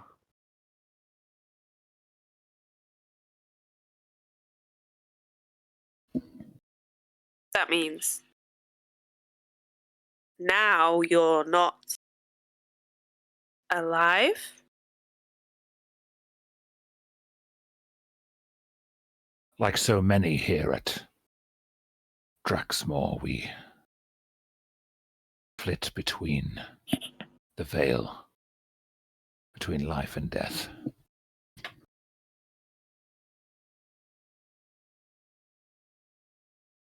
People generally only visit this place to pay their respects or to find a direction that might see them pass through the veil. Is that what you meant by permanent resident? Somebody who's dead that we might be visiting? Precisely. Ah, now I understand. That's not what we're here for. We're here on a well, sort of a small mission. Somebody from this place borrowed a book from the chained library, and we would like maybe have an opportunity to. Please. It seems as though appointments and visitations are beyond my realm of responsibility. If you carry no debt, then I can offer no help. But I can point you in a more productive direction. Thank you. It seems that you will either If it is a method of learning or a matter of scripture that you wish to discuss, then High Instructor Vrolvizar would be a useful acquaintance to make. Though I warn you, he is haughty and concerned with fewer and fewer matters of the material plane. Is there anything that will help us get in his good books? If any of you are trained in scripture, philosophy, or necromancy, those are the choice topics of conversation. However, I'm not one to partake in conversation. I'm a man of action. If it is a matter of authority that you wish to discuss, then Princep Midian would be the person to whom we all defer here at Draxmore.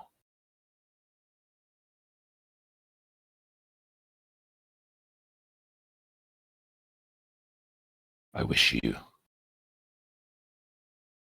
the best of luck.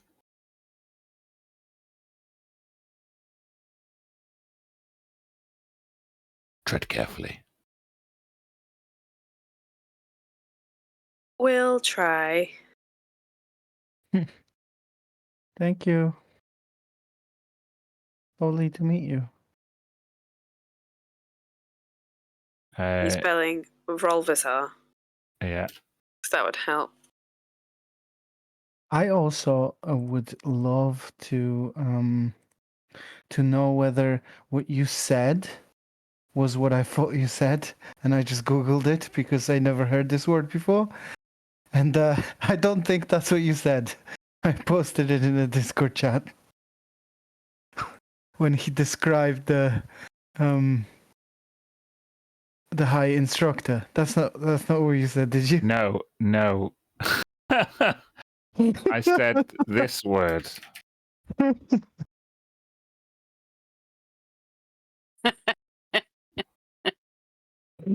Okay. What did you put? I can't see it while I'm in the screen. Howdy. Name Tea? for the coolest people Horty. ever. It Princep means- Midian is so cool. means very Irish. Yeah. Well, cool. I learn new stuff every day. Before we go, when you say tread carefully, do you mean that like, physically, or do you mean that you just be careful? Just Draxmore College is very old, and it is inhabited by the living and the dead. Try not to disturb either. Ooh, okay, thank you. Tread carefully, guys. Yep. Let's Maybe leave the tread horse carefully. here. Well, I mean, the horse is kind of not alive either, technically. And Yeah. What did he say about Princep Midian? That he was in That charge they of? should be deferred to if it is a matter of authority. Right, yes. Like they're the head of the college, the basically. head of the, he's that's Bard College. That's the Bard College. Okay. Okay, so Mir, no destroy undead then. Let's keep that on the down low. Sometimes I just turn around and look at them and they run. I know. Crazy. I'll keep my eyes down. Somewhere in Cerulea last night, 2 vampire nobles woke up in a cold sweat, like, oh, the cleric! Oh. Yeah. I hope I'm as scary in their dreams as Red's dream last night. Yeah, there's just no spells involved. Pure dread. Yeah. If Rakar's still here, so with people flitting between the life and the death and the contacting of the afterlife, and where do actual undead fit into your equation here? You know, like zombies and raised skeletons and vampires or whatever. Like, are they cool here, or is that some type of abomination of the balance? He is one though, right? You're talking to him right now. I lumped in a whole lot of different types of people. I wasn't necessarily making any opinions over it Assumptions. myself. Yeah. I don't want to make any assumptions.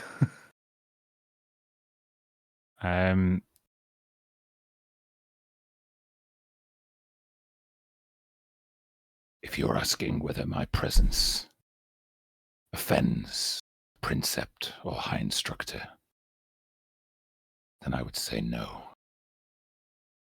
Many undead walk these halls, carrying out the roles that were decided for them in life, and were contracts that were entered into voluntarily, contracts that can be voided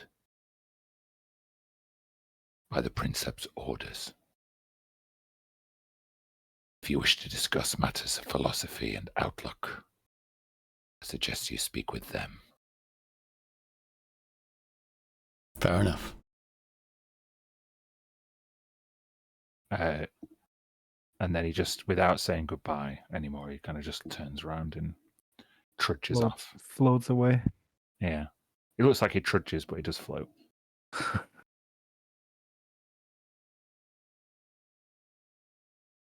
He's a sprightly fellow, isn't he? This place isn't at all what I was thinking it's gonna be. What did you think it was going to be? Well, like minstrels and like bards singing everywhere, and like people on the stands making speeches, public speeches, and like. Did you not hear Ren? Like shows, public show, outdoor plays, maybe. Or maybe it's on the inside. I didn't get there yet. But I don't know. More bardy, I think.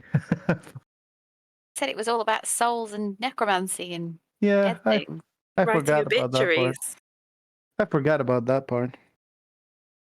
I still think they could make some good shows, you know, even respecting the dead. Maybe you could try and have a conversation about it with someone. Give your expertise. Not before we've asked about the book. No, I know.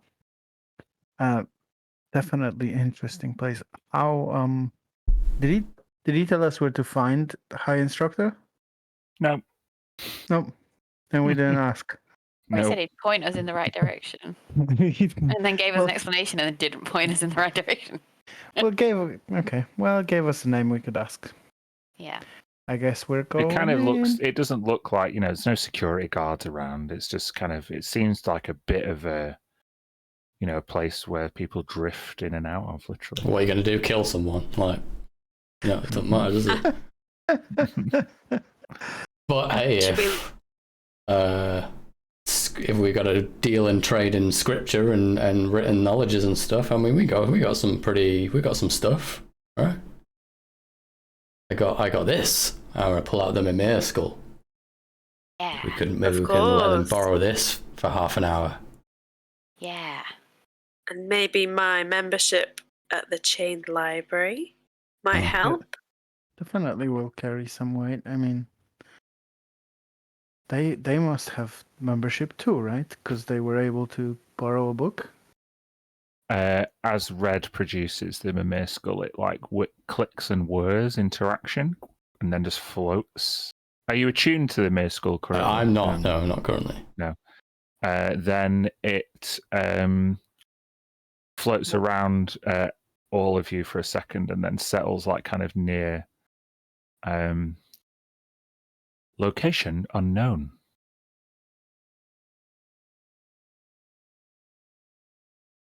Well, I would like to learn more about our current surroundings. Keep your eye holes open, buddy. Tilly will come over and like over comically say, like you sometimes say to a microphone, like Draxmore College. Pronunciation clarified. So it's never been here before. and that's why it doesn't know it?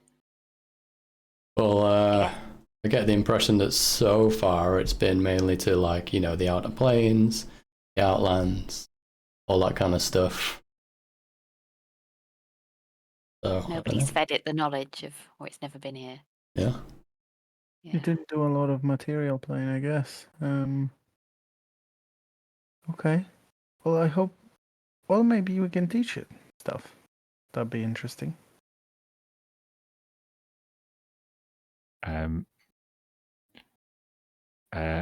It kind of clicks some words like, I am designed to record testimony of petitioners and interplanar travelers.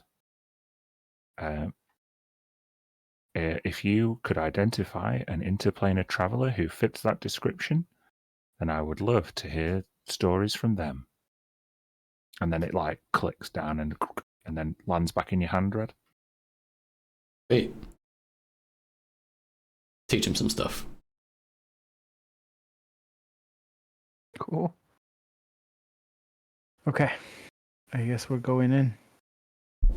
So as you enter the grounds of Draxmore College, you do see a few more people kind of shuffling around and going about their morbid business. I will say that you see a tall, gaunt figure, kind of look like they've got elongated long arms and legs, or not quite not tall like a night walker, but what are they? I can't remember what they're called in D&D. Bone claw. Kind of like a bone claw pushing a really big wheelbarrow, and the wheelbarrow is full of corpses that are all individually wrapped. You can see, and they seem to be trudging their way towards an outhouse. You see they head in the same direction as Raykar, towards what is presumably a mortuary. But as you get further into the grounds, you start to hear songs. You hear an ominous choir of almost like what you'd presume to be elven voices, really soft, high, elegant songs in languages you don't understand. But as you kind of snake through the college grounds, you hear other kinds of song. You hear bagpipes. You see processions of groups of academics.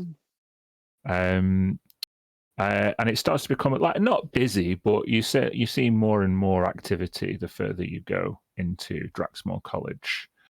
It's funny because some of the people, you swear you could have reached out and touched them, and then a few moments later you see them disappear through a wall. Some people are definitely corporeal, as you see them manipulating doors and equipment. You see, for example,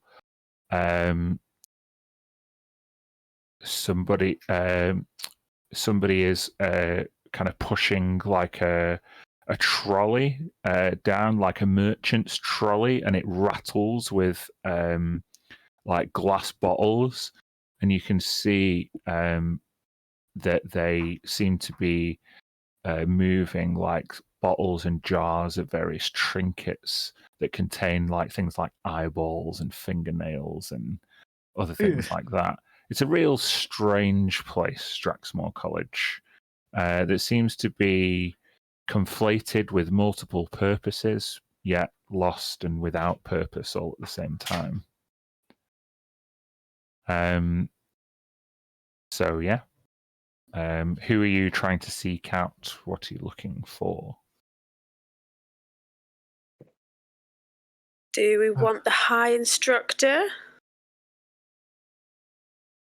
I think so. The mortician said he would be likely the one who borrowed the book, I think. Yes. So, We'll just see if you can find your way.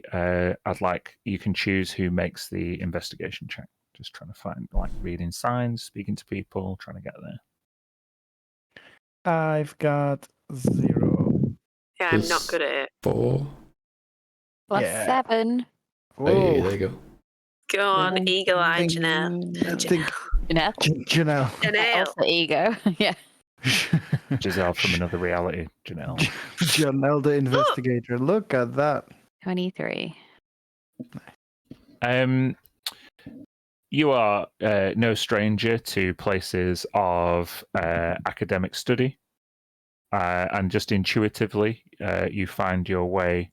You're in the kind of academic side, and you can see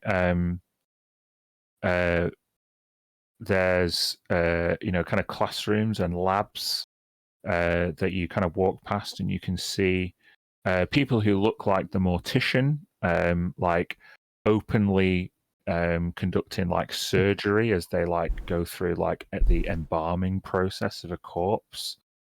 But then you kind of go into another building where there's like instruction of kind of scripture and theology. You see these like deep philosophical discussions between people who, like, it looks like a whole classroom, and then you look again and there's no one in the seats at all. And then eventually you come to what it's kind of like the dean's office, but it says it's the high instructor. Yeah. So the high instructor has a plaque outside their office and benches outside a stone wall. A semicircular archway has led you into one of the like deepest recesses of Draxmore College. And the door is closed. What do you want to do? What does the plaque say? It says, High Instructor Volvazar, last of his clan and co-founder of Draxmore College. And then there's something in a language that you don't understand.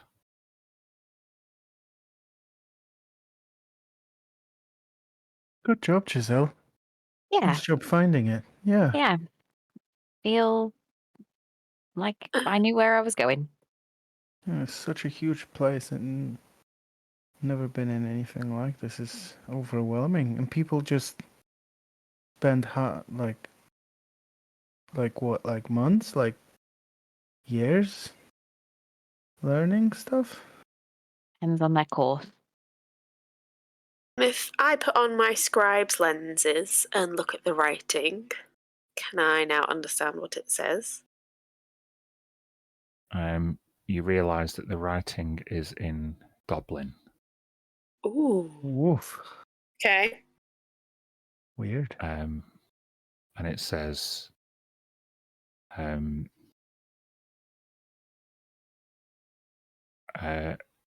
he slaughtered 1,100 tabaxi and would face them again without fear. Ooh. Okay. That's Who hates tabaxi? I mean, everybody in this world, but does Mir tell us what she read? Or? Yeah. Uh-huh. But that's disconcerting, isn't it? What, does that mean that this guy did? Yeah, that's what it seemed to imply, doesn't I it? think so.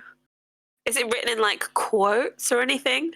Yeah, it's like kind of what people say about him. Like, you get the impression. Ugh. Maybe like And go on. his name, Rolvisar, is that a goblin name? you just because you can read the language doesn't mean you're familiar with the culture. So No, I just wandered from knowledge elsewhere. No, you've not come across many goblins in your travels. All right. And the one we've killed. Wait, so maybe. So maybe he's called High Instructor sort of sarcastically. He's a goblin. Oh, we should have finished off those ones that got away. What if they came back here? Oh fuck! I hope that's not. We'll look around for goblins. Does anyone recognize us? Oh god! Can anybody sniff a goblin? Goblin check. Goblin check. Roll for goblins. There are no goblins that you've seen. Okay, let's just not mention what happened on the way here. Should we knock? Yes. Giselle, I think you should do all the talking. I'm going to keep my glasses on, my scribe's lenses.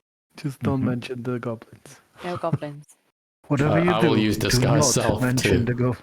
put some fake glasses on and do my hair differently and just start to look differently than I did when I was killing goblins last night. You look smarter. Thank you,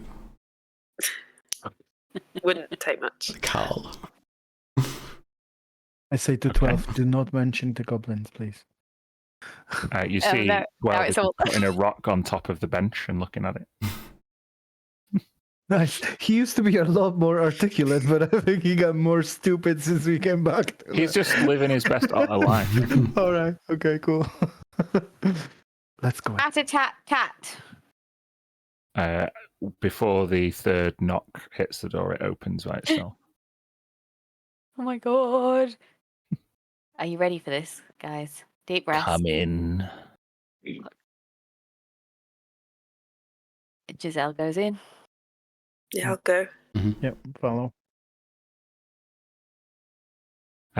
Before you see an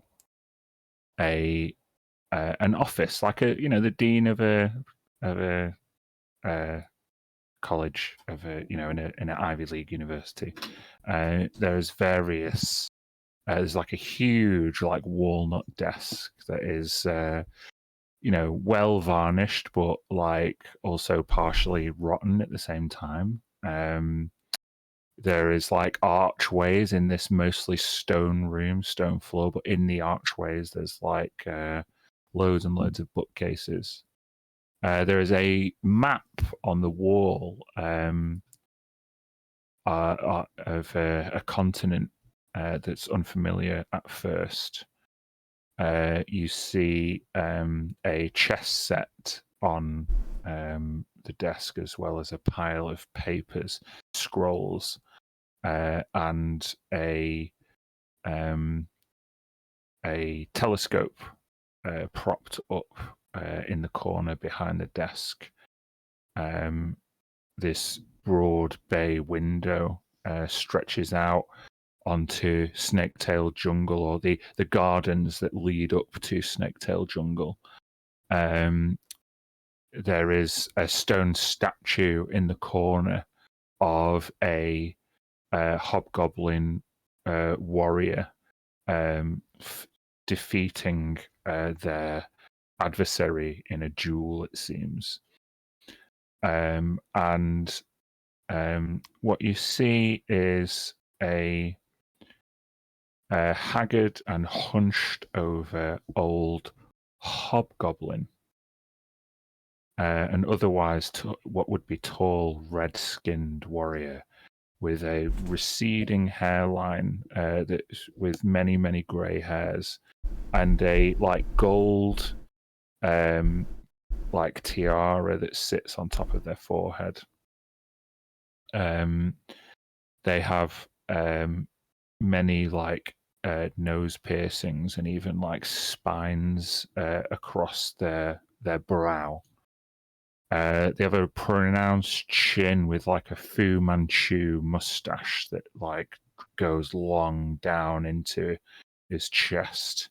You see long, crooked fingers, red, bloated, swollen hands with long, sharp claws, and they spin round in the window slowly to greet you.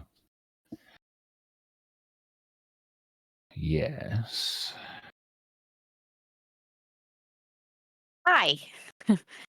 You probably noticed us walk in here with that window, maybe. I'm Giselle. And this is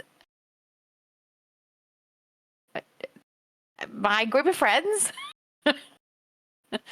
And we've been hoping to come here for a while. And we were wondering if you could help us find something.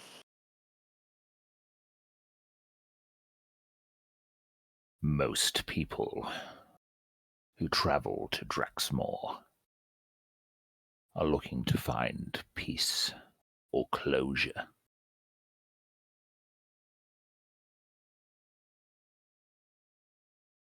Are you in search of one or the other?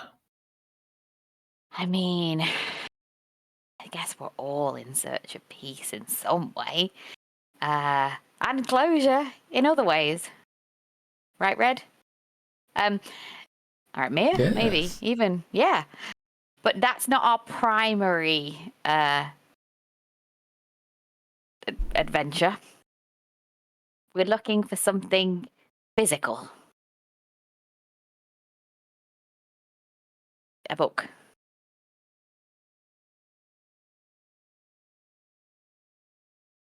What do you wish to learn? Well, it's layered, but this book will help us understand a place where we want to go. And do I just say? I just, you're in the nature of knowing about souls and like where they go, what they do, to get them back. Just saying. Apparently, this book will help. You speak in vagaries. Come here and approach me. Okay.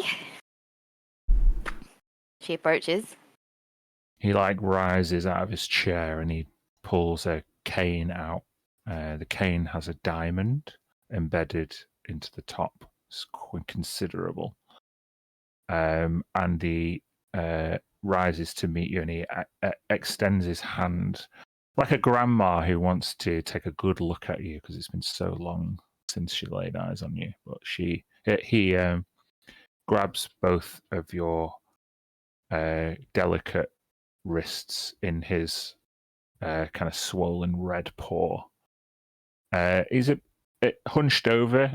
He is probably just over 6 foot. If he were to stand up straight, he'd be more like 6'6".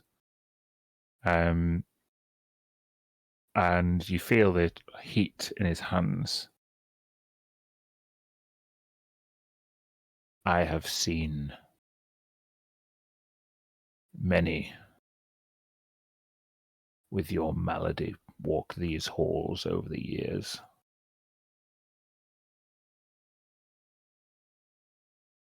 Okay. But it is rare to see two in the same room.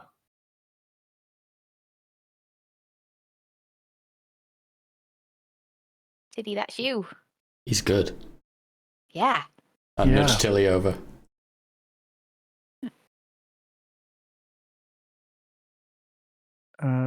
Tell me, what misplaced hope did you place in a bargain with a higher power?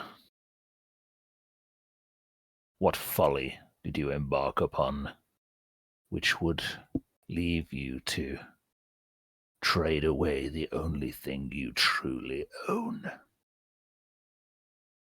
Well, mine was a grave error and involved quite a bit of dragon whiskey. And I can't really remember. But that was my story. Tilly's is a bit more delicate than mine. I try to I try to help my family survive. That is a noble cause indeed.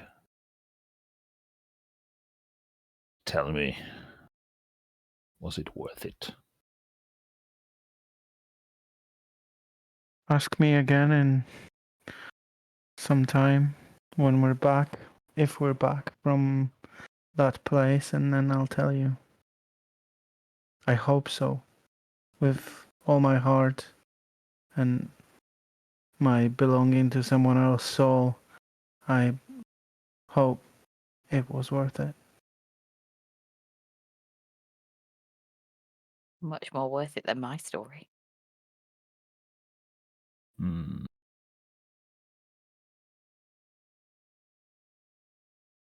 Tell me,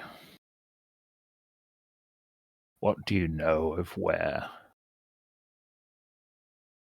your soul travels to after you die? I think probably Red would know the most about this kind of stuff. It Maybe travels Mir. on the River Styx. I know that much. That's as far as I know, I think.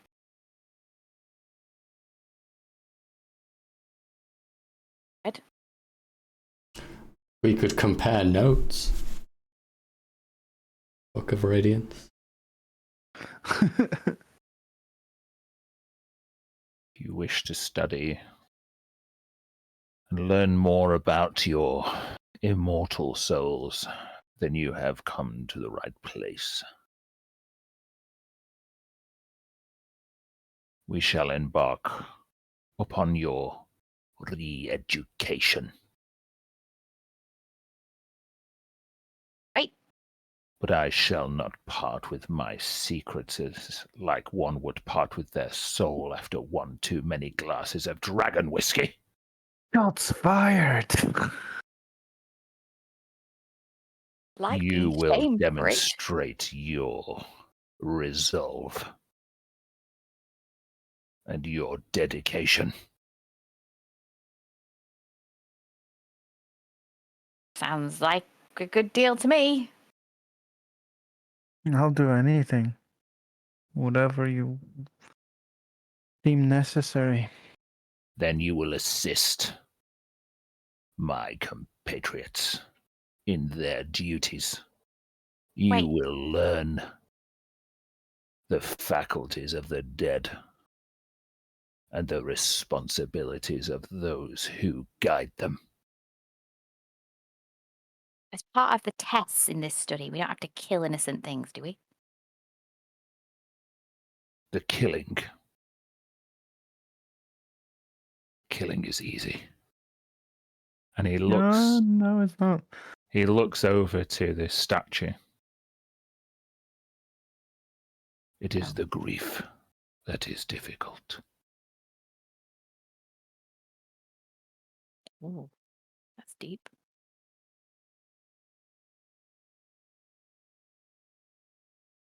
What about your multicolored escorts? I like your color. Point to Red. Oh. But I don't know yours.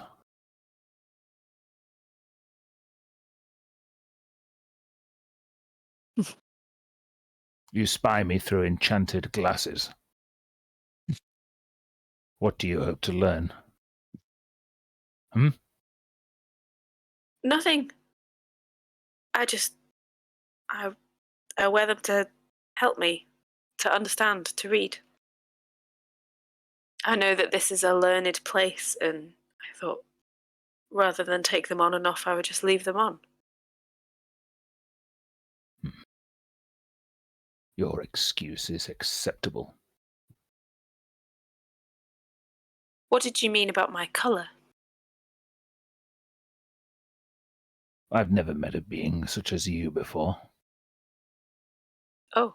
A curious tone lights your cheeks, and an undiscernible moisture wets your brow. You're not sweating. I don't sense fear. What are you? I'm from the water plane.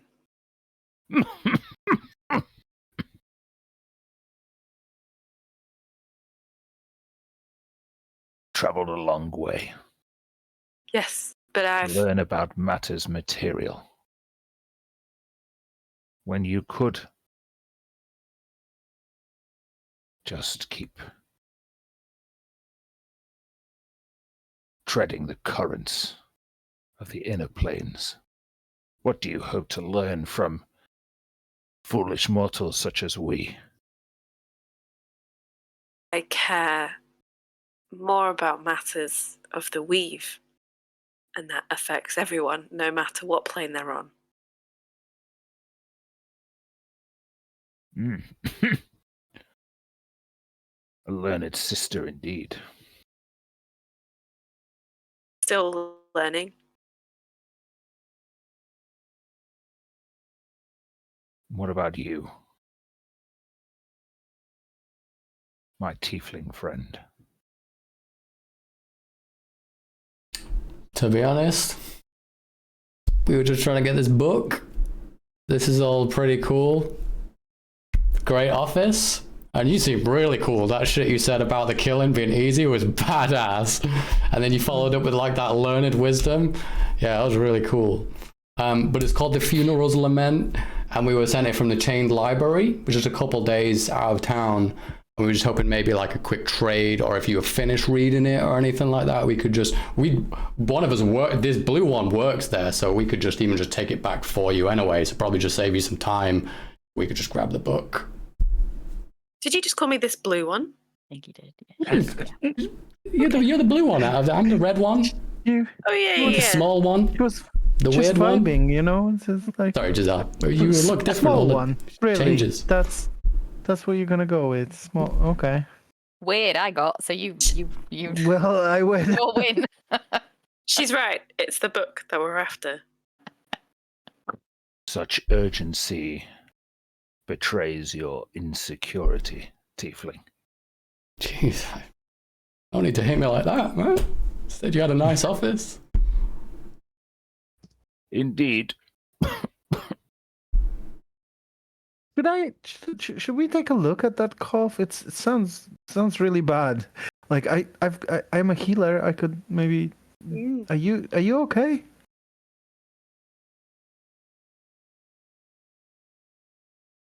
Would you like me to help? My malady is nowhere near as grievous as yours. Now, retire. Familiarize yourselves with the dormitories. You will be staying here for some time. Mm. How long? We'll be staying here and we'll help you, and then the book? You will learn what you need to learn. But only when you're ready. Oh man. Can I make an insight check on this bozo? Yeah, sure. Do we have like an ETA? Like we're talking months or? A 30. Fuck.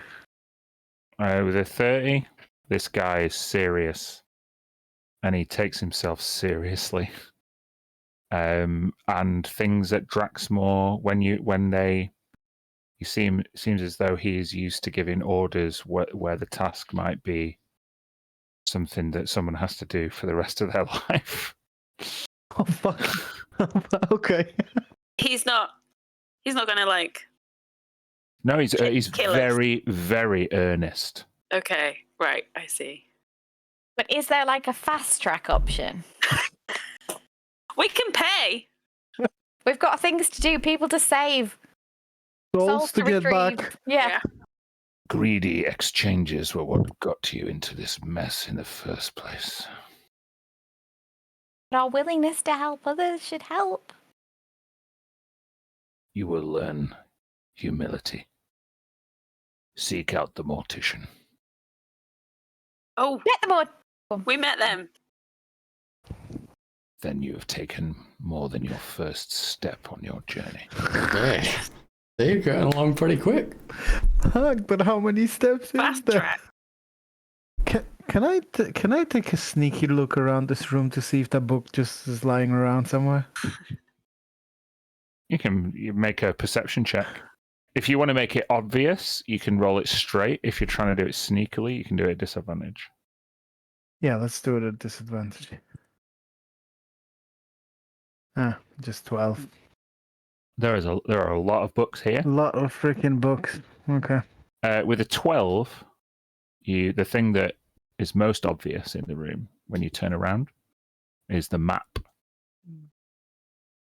Oh, right, yeah. The map seems to be focused on a place roughly correspondent to where you are now. But Draxmore College is not indicated there. Instead, it's a hobgoblin keep. And marked out on the map are surrounding Tabaxi tribes.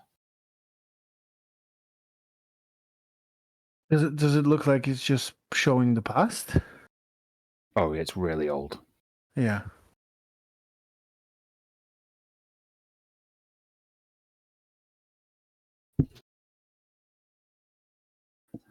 But yeah, who knows how many books there might be.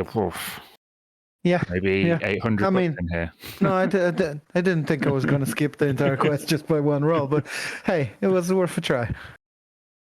Giselle goes over to the till you finished. Yeah. She kind of indicates to the statue and says, "Was this you? Back in the day? How long ago?" Roughly.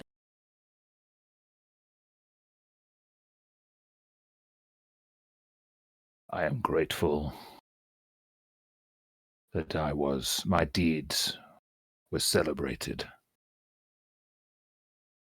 But the reason that statue sits in my office and is not on display in the courtyard is that it was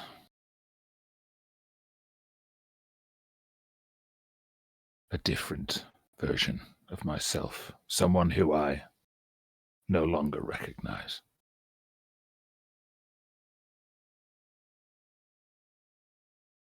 So, I think what you're saying is you're not proud of the actions? Have you ever known war, changeling? No, but I have suffered loss.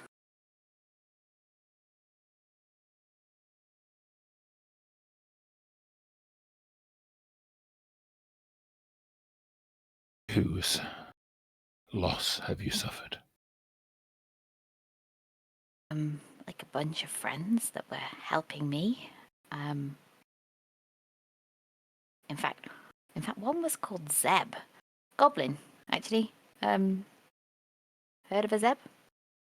Seen his soul hanging around or anything? No? Many goblins journeyed here in the past, looking for guidance from an elder kin such as myself. But one Zeb is not easy to recall. Tell me about them. Your friends. How did you lose them? Well, don't want to go deep into it, but they were trying to protect me from somebody that was trying to capture me. There was a lot of fighting. One got put in a book. And did you evade capture owing to their sacrifice? Absolutely. Then it is your duty to live and learn and not trade away parts of yourself on a whim. Well, I get that now, I mean, you know, this whole like speed is of the essence thing. We've met somebody that has been put in a book recently at the chain library, and time in the book has really affected them. And time for my friend V, who is trapped in a book, I don't want to spend more time. I want to get her out, basically, and I don't think I want to make amends and be give her the life that she gave me. And I just think I don't want to delay that because I've got to learn the ways here. I just it needs to be quicker. Does that make sense? I don't know. So your impatience comes from compassion rather than greed.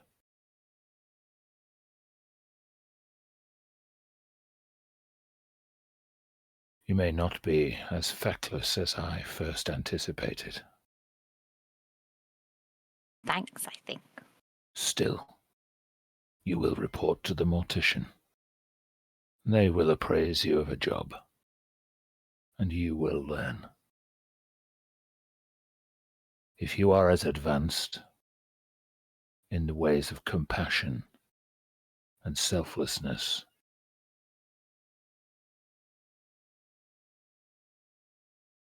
as you may allude to, then the jobs that the mortician give you may not be as long as you fear,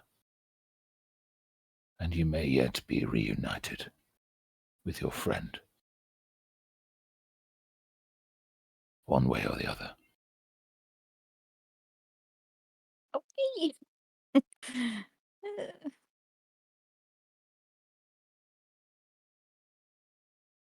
It sounds like that's something I need to do. You may retire to your dormitory. The mortician never sleeps, and you may report to him at your convenience. So, just a quick clarifying question. Are we students now?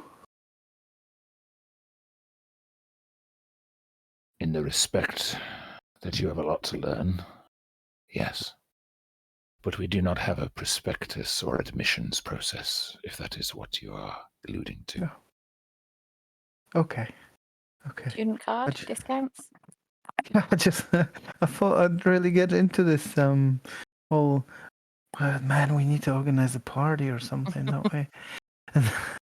All right, we'd find this dormitory and rest maybe. Been a long day. But before we go, just because obviously I turned the story about me, is there any lessons that you can sort of tell us about from how you say you're a different person now? Anything we can learn from you? You can learn to take instruction. Man, shot number 3. You really get slapped around here, Giselle. I fear this is not going to be easy. Okay, we should back out before it gets slappier. Mia, keeping your 30 insight roll, as you leave, where you expect the instructor to retire back into their seat, you can see them partially invigorated.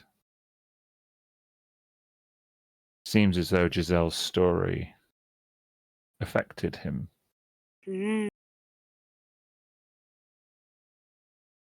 I'll just put an arm around Giselle as we leave.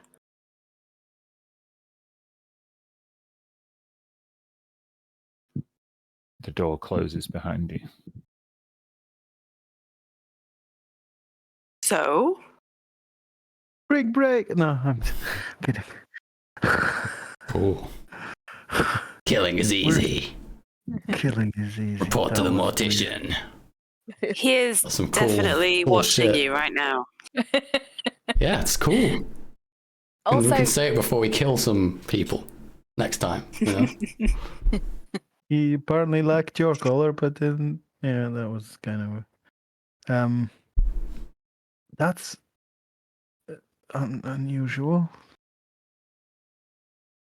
Didn't know we were gonna do some studying, but it might be useful, and I guess that's probably the only. I mean, unless we wanna try and find and steal this book, which I don't think we should do because that's. I think he's listening. I'm interested. If they have a lesson to teach us, then I am willing to listen and learn. I have to. I feel like that's. Yeah, Yeah. yeah. Despite the jokes, I do very much do agree because they mentioned the passage of the souls and stuff about the soul and whatever is gonna happen with the frogman. We're I'm still gonna need to take my family out or do something. Knowing more about the souls and that can only help. So I'm willing to do this. As long as we're not here for months or years, then that's fine. Did we see any signs for dormitories on the way in? Did yeah, you, Giselle? he gestured his arm like down the corridor, like it's not very windy, this place. It's fairly straightforward. Right. What time is it? It's starting to the sun is starting to go down. You're entering into the mid-evening now. It's like it's tea time, and with that you hear like a dinner bell. We should try it out. If you follow the direction towards the bell, you eventually find yourself in a mess hall, like a old like assembly hall with like long tables, and there are it's not very packed.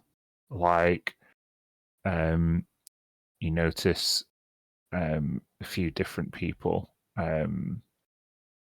Many of them want to keep to themselves. There are some like kind of in-depth conversations going on as they just kind of like people just kind of go to this like food hatch and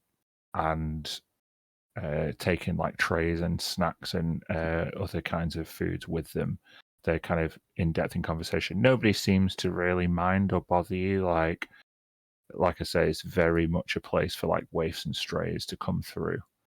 But you notice like a gap in the line of the hatch as like 3 or 4 of the tables remain empty. Who's got the? Well, no, I don't need to do a check for that. You do see one person sat on their own, looking fairly like fairly self-conscious and shy. Do they look like? They are female and they are tall, uncomfortably tall for the table that they're sat at. They have angelic wings, but they are dark grey in feathers. They have like dark blue grey skin and intense purple eyes that are staring out from behind a long, messy fringe of grey silver hair.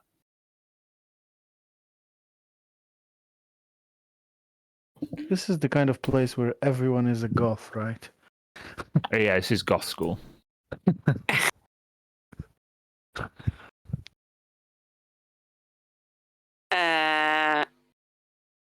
I'll wander over to that table. Mm-hmm. Are these free? The freedom to sit is yours. Please avail yourself of my company. Oh, we will. I'll beckon everyone over. I'll go get us some food or something. Is there trays or? Yeah, there's trays in a line. Yeah, Can I just check the food isn't like Hook, where you have to imagine that the food is there? You do see people like walking away with food that you can like partially see through. Ghost food. This is going to be great. But then you also see and smell, various meals. That we're not talking about anything good here. We're talking about like, no, not really any meats or anything. It's we're talking like porridge with honey, some breads, some cheeses. Really kind of like low cost grub. I love it. Soups, things like that. Giselle, let's grab some for the other two. Yeah, and I'll grab everything. Try everything that they have. I haven't even started lessons yet. You sit opposite. I guess. Red, are you joining me or? Yeah. Yeah, you sit opposite this like really tall woman. So, what are your areas of expertise? I'm a cleric of Mystra. So. A philosopher, a theologist, a student of the gods. Yes. I study the weave.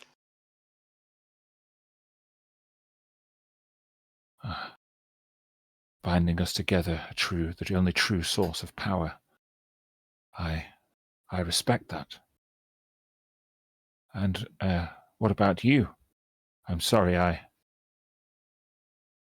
I'm merely a student. I have no area of expertise myself. Hey, we're all students here. Trying to come and learn some stuff. Seems awfully frivolous. Seems like many who embark upon courses of study here at Draxmore may remain here for an epoch or an age. Is there anyone that you know at college that's on like a short-term course? It's like not like the epoch or eon kind of category. I'm afraid it is my first day here. I arrived this morning in quite unusual circumstances. Do you want to share? Well, I'm still kind of processing it, I'm afraid. Gosh, I'm sorry, these wings must be getting in your way. And No. She extends her hand and does a somatic gesture, and the wings disappear.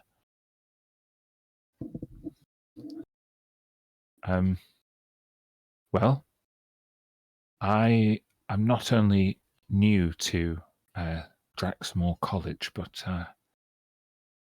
I'm entirely new to this plane of existence.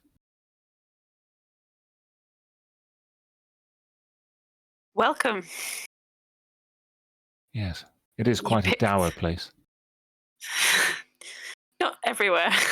It's not all like this. You picked quite a gloomy This place is dour. to start. You're right. It is dour for around here. Yeah. I was well.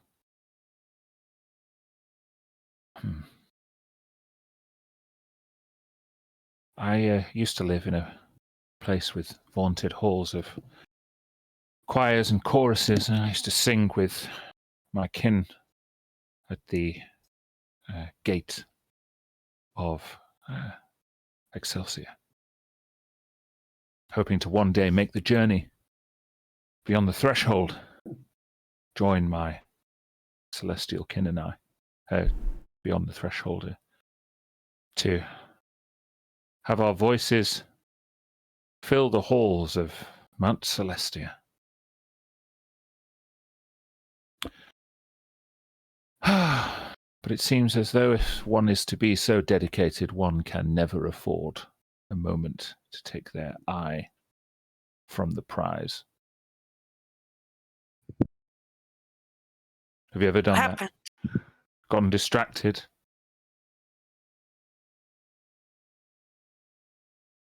Let the temptation of what you know you shouldn't be doing overrule the duty that you're sworn to?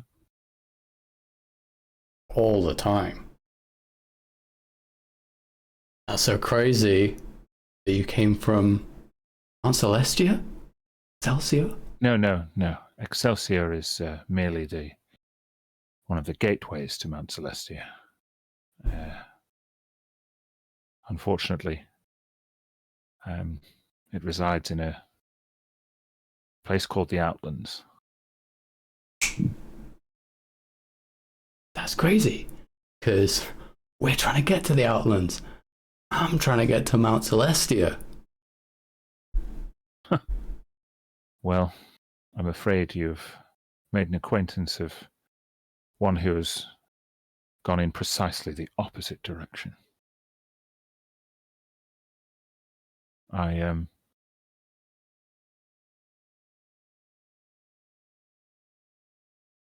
let my curiosity get the better of me, and I began to explore the Outlands. Almost a conurbation of different cities, all arranged around an impossibly large spire. The burden of perfection and the pressure of true goodness began to stoke the fires of my anxieties. And I strayed too far from the gate. For once I returned, I was banished. Not dedicated enough. Not excelling at the expected rate.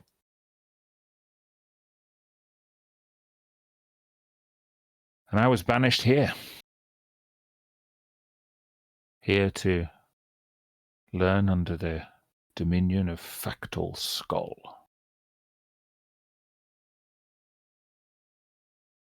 He is in league with the Princep here, a shadow elf. I'm not sure what I can be expected to learn on such a grey, rocky place. But I'm glad to have met you, colourful people. Oh, I'm Mia. Well met, Mia. This is Red. And then our friends in the line. That's Tilly and Giselle. It seems to me that they're queuing awfully way back from the hatch when no one stood in front of them. Tilly is very polite. Well, I hope she takes charge soon, lest you each starve to death. You can shout something like, "Move on, Giselle! Giselle, move it." You kick me in the Giselle, butt. as your attention is like brought to Mia, who like points you, you look back and all the people who are queuing in front of you are no longer there. What the fuck? I'm just still looking Tilly, at the food. Like, move! wow, look, they have parsnips. They look pretty nice grilled. Like, oh, okay, and I'm just loading the. And then we'll join you to hear the rest of our story. I am Reva. Riva. Reaver of Excelsior.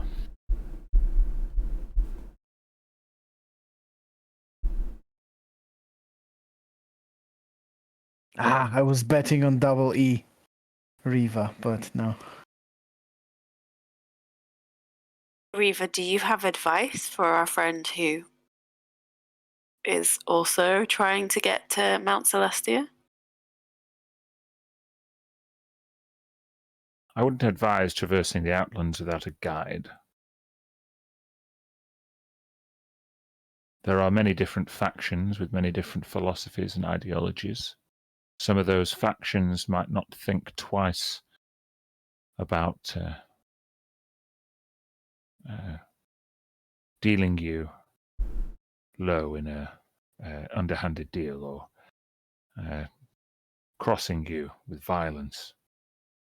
I'm a celestial being, but it wasn't uncommon for me to cross paths with demonic creatures and other interplanar beings of beyond the imagination.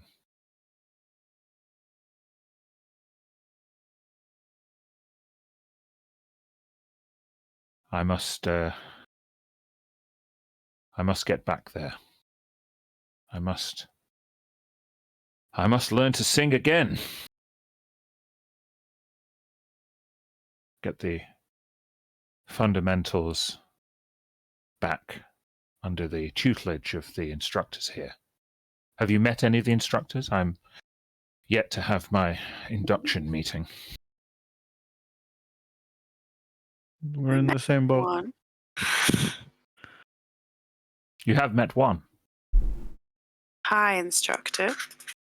Vrolvisar. We met two. Oh Just yeah, and the exactly- mortician. And the Basim. mortician.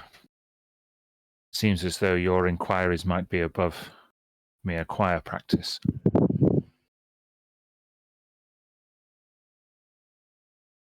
So who's teaching you? What subject are you trying to learn here from which instructor about stuff that can get you up to Celestia? I am merely learning to sing. Music. So music.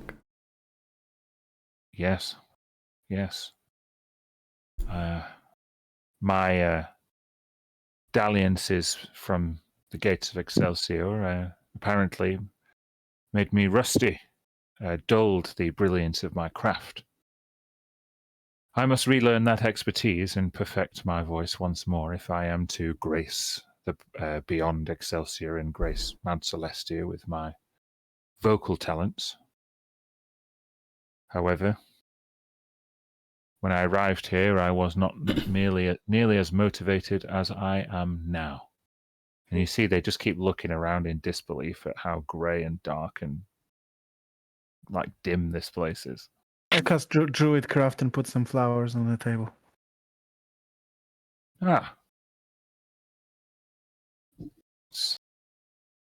Little things.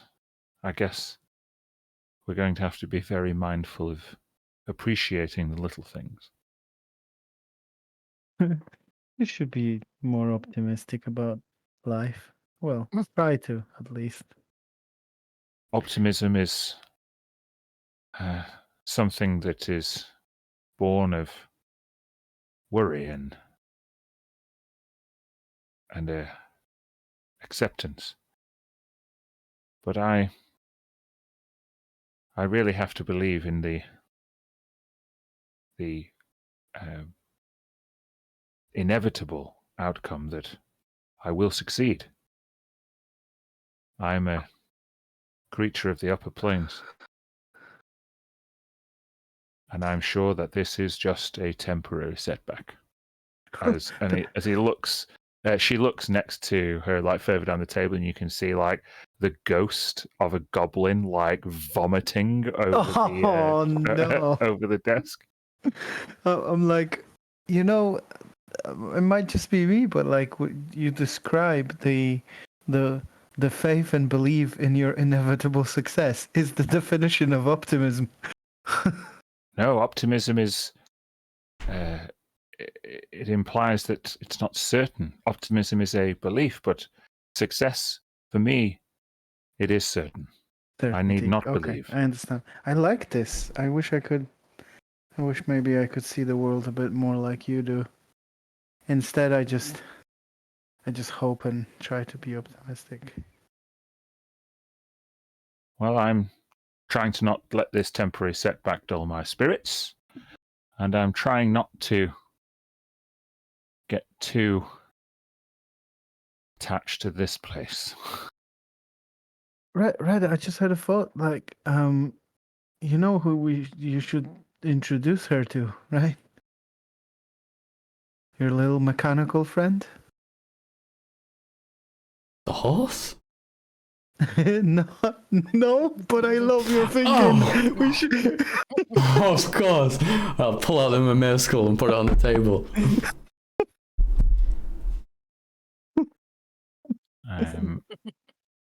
Hold on.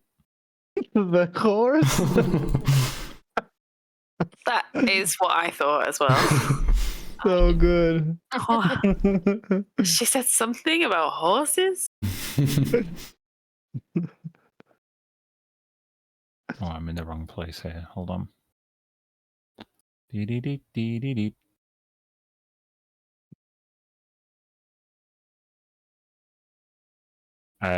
It clicks and whirs into place.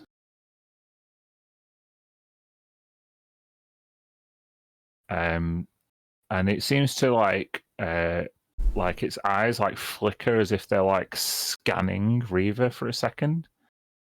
And then you hear a voice, a soft, angelic voice that says, "O Lightbringer, shine down on us so that we might see our flaws. Chase away the darkness and free us from its jaws. Guide our swords until that fateful day when we can bask beneath your rays." And Reva goes, "Huh. That's like the prayer I'd say every morning. Where did you get this?" I killed a man. Goodness. You stole it. No, you didn't steal it. No, remember? no. Very, very emphatically, No, it it was was- not stolen. If you have stolen me, be warned. Wasn't Bounty stolen. hunters God, are no. making Wasn't their way stolen. here for justice. I killed the man who stole it. And then it just became free property. If anything, I'm just looking after it.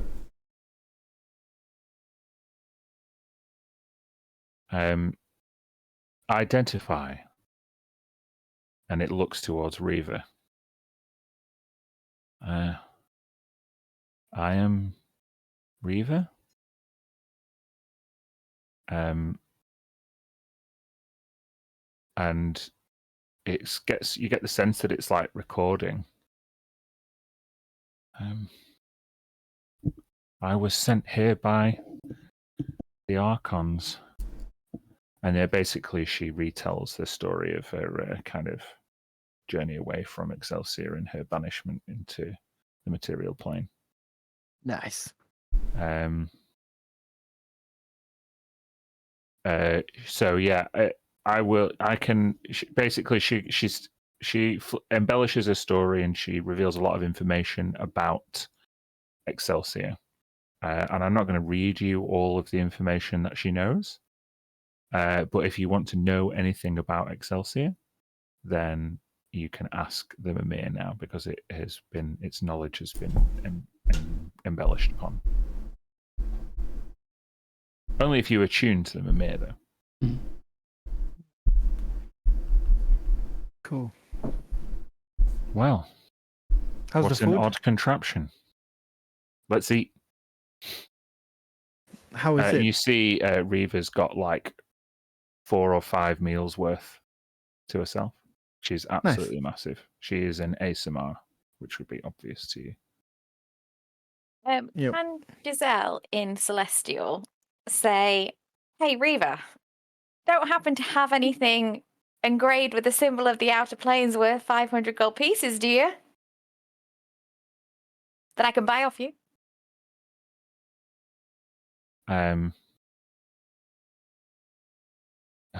You speak the gods' language. Yes. Well, I got this from a book.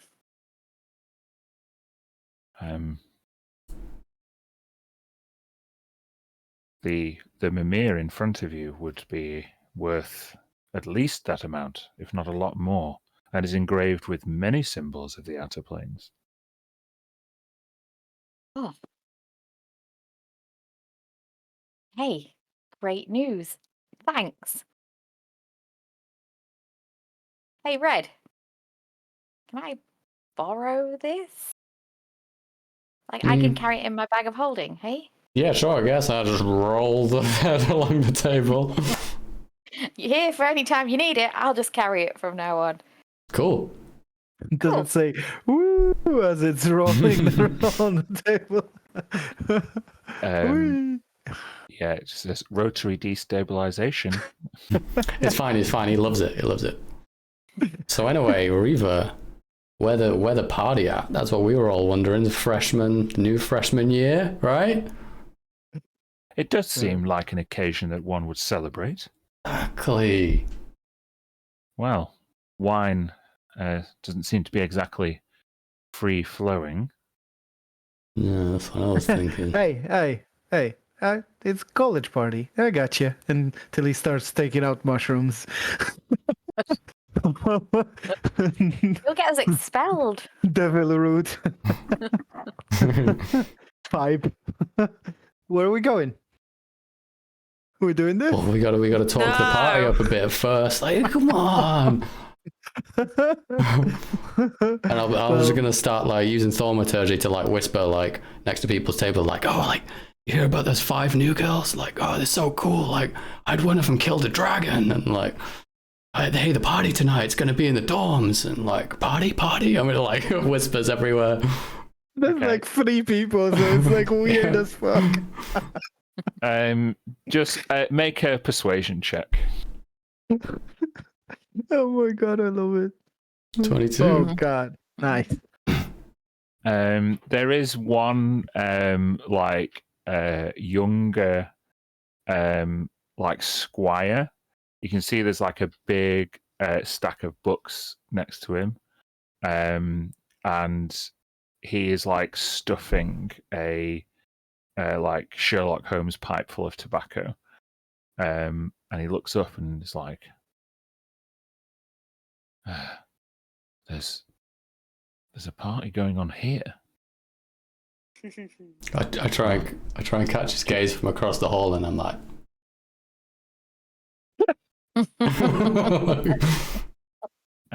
he like you can see like takes a bit of parchment off the like top of his book and he writes in big letters. Like you can see quite obviously he's spelling out party, and then he folds up the piece of paper, and then as he creases over the fold, the piece of parchment disappears. yeah. The message is out. Oh my god. Okay, so Riva, did you say you're learning how to sing again? Are you you think you could try out your vocals and give us something to listen to during the party? What do you say? Well, choirs do not sing. I'm not a soloist. I can Hey, help you if you teach me. It's college. You got to try different things, I would say. And what are you going to try, my very, very small friend? Well, after I get totally baked, there is no limit.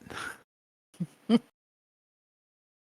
don't know whether to be impressed or slightly worried, Halfling. Probably both, but hey, me and Giselle already don't have souls anyway, so we're pretty safe. You're soulless. Get them back. Don't say it like we wanted them gone. No, of course not. Somebody owns them, but we'll get it back. That's why we're here. So, just for some Goodness, the oversharing. economy is more terrible in the material plane than I'd imagined. People trade their souls on a whim. What kind of depraved existence do you all lead? You know about like devils and stuff, like they will Of course, like I know come about and devils. demons. Yeah, so they like trick you and like promise By you one rights, you thing, but should then be a lemure on the we're not so. basement I'm floor of so Avernus. sorry. We're not so like angelic and perfect as you. Okay, but we're trying. We're just mortals. Perhaps there are things we could learn from each other during our stay here. Yeah. One thing we do seem to agree on is that wine is very much needed. I'll meet you at my dormitory, and she says it's quite a big one, probably suitable for a gathering of some sort. Yes. She basically points out where it is. In the meantime, I'll see if I can procure some of the suitable lubrications. You should get a band together. I haven't even met my class yet. You still got like, what time is it? 6, 7 p.m. Mm-hmm. God, have we got a few hours? We'll go and mingle. Very well. I'll see who I can round up. Nice. See if we can make some noise. This is gonna be epic. We haven't even learned anything yet, but Okay, Spirit- it's like Spirit of first Burning. night at uni time. Yeah. So my alchemy jug can make wine. So Yes. Let's just go, checked Tilly. it now. Yeah. Okay. Anything else you want to do before taking in an evening? First night in Draxmore College?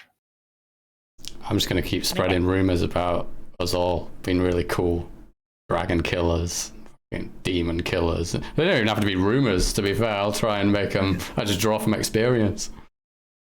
Yeah. Well, I'll try to You stay away guys from would- any like goblin or undead, like anything that seems maybe a bit like touchy. Uncouth. Yeah.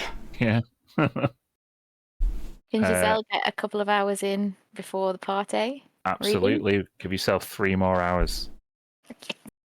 Yeah, chipping away. Nice. 30 If hours we- to go, guys. If we party till dawn, I can get another gallon of wine. just saying. Just as the party's completely died out, Tilly's the one who wakes up and goes, "More wine!" Tilly, you were just saying that we needed rest. Hey, you know what? Things like this don't happen often. I've never had any formal education or didn't go to school like that, and I don't know. It just feels like I'm caught in the moment. Hey, it's experience. Let's do it. It's wild. Okay. So, you reconvene at Reva's room a few hours later. There is a like I'm gonna say it is the classical music equivalent of like a ska band going on, like in the dorm. Like someone with a cello, there's a couple of trumpets, and there seems to be a what can I say, an elf, like what you would know as a Aranese elf with like dark brown hair and light browner skin, who's got like the coolest like what can I say, 1950s like jazz voice, while this like band like whipping up this kind of weird like jazz ska juxtaposition. There's I don't know, roll a whose idea was this? I don't know. Red. In fact, you can all roll a d20. All of you. You can roll a d20. Whose bloody idea was this? Oh wow, all low. Yeah, okay, cool. There's 20 people here. No. Absolutely tragic. Yeah, it could have been 80. Yeah, it could have been. Oh god. It's not a complete disaster, but it's nowhere near as many people as you're hoping for. It's exclusive. We just gotta drink more on C double. Yeah, there's mostly humans.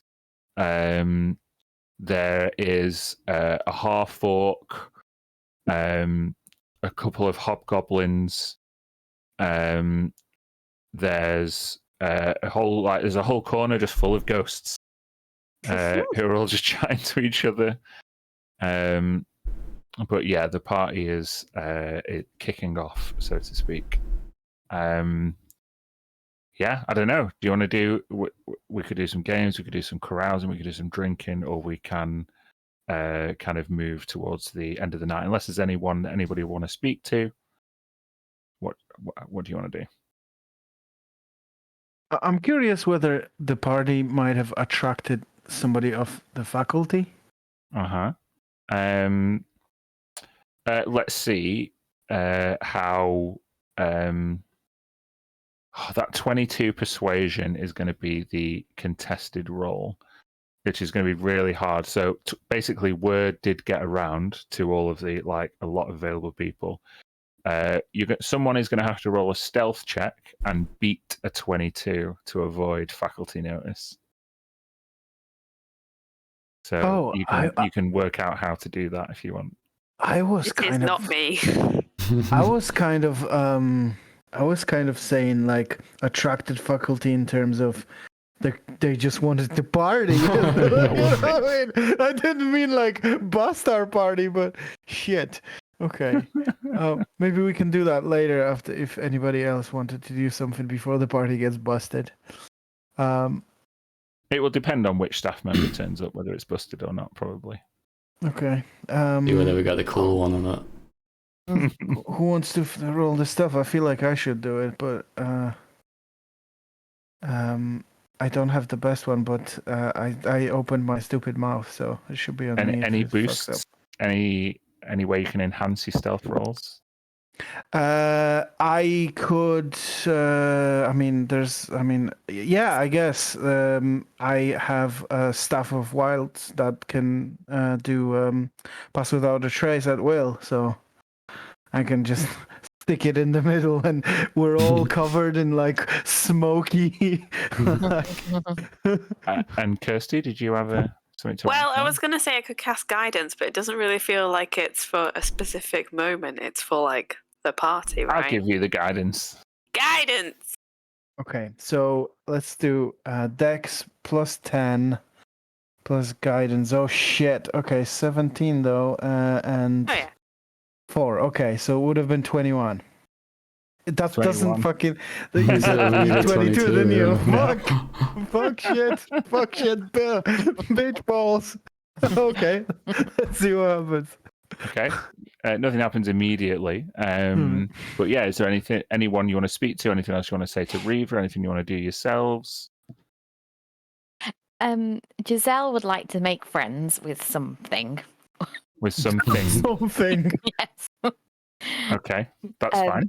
And see if she can get into a conversation sort of to ask, like, what are the tests around here? What are the lessons like? Can you give me some Giselle's advice? Such a nerd. Do you have your notes? Could I copy them? I just want some understanding.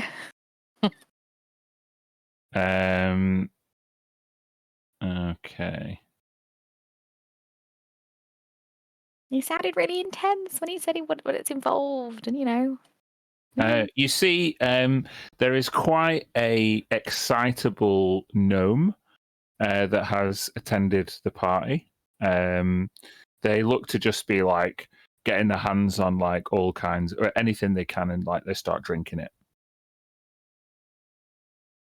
And he eventually, as he's making his way around, like bumps into you.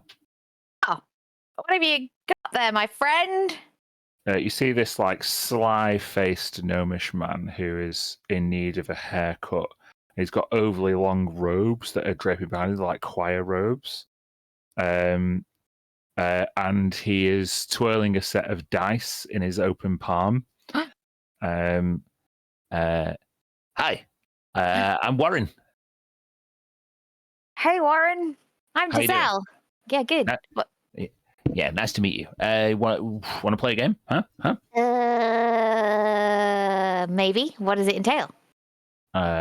We roll some dice, and if I win, you've got to give me something. If you win, I'll give you something. How about that? Anything specific that we got to give? No, it's a surprise. Okay, I can't give you my soul. Putting it out there. Don't ask for that. Okay, that's a weird thing to say to someone you just met at a party. Throwing it out there. Just putting it out there. Can't give that one. Okay. Wait, Warren, how long have you been here? Oh, I don't know. Second year, so just over a year. Second year, just over a year. And what do you do? Oh, Yes, I you- sing. I sing a lot. You sing in a celestial choir? No, just Oh. regular old gnomish quartet. That sounds fun. Fun? You have fun? Fun. Yeah. Cool. Yeah, the other guys are like totally beat. They've been practicing all day, but I'm the bass. And I don't need to work I don't need to work so hard. Like it's easy bass, you know? Just bass. Exactly. Did you have to do anything crazy to learn anything in this school? Oh yeah. Yeah, some of the songs you have to learn from dead people. Oh. Oh yeah, you got to like raise them and get them to sing to you. It's fucking weird. You know how to bring people to life? Oh, sure I do. Did you get taught that? Uh-huh. Do you think I'll get taught that? Oh yeah, it's like one of the first things you learn in the first term. That sounds What are you here to do? cool. Raise people from the dead and talk to them, apparently. I don't know You're really yet. weird. I know. Let's roll some dice. Okay. Okay. Roll 2d6.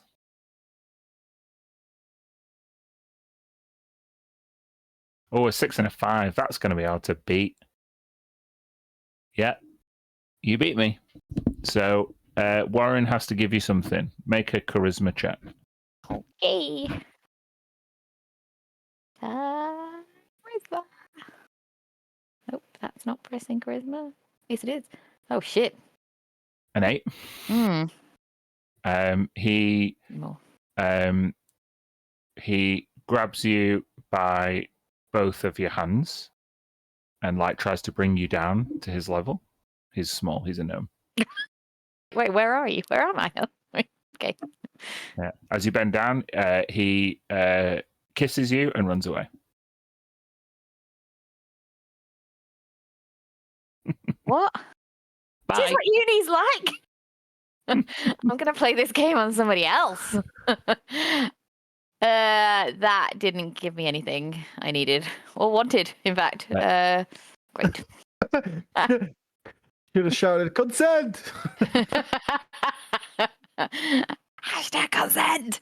That was Warren. He's gone. Great. I'm gonna wander back. The kiss stealer. If I can wander back to where Tilly is, I'm just gonna whisper in her ear, "Watch out for Warren." Also, it looks like we're gonna raise some dead. Part of our lessons. Oh, Ooh. I don't like that. But I mean, if it's important.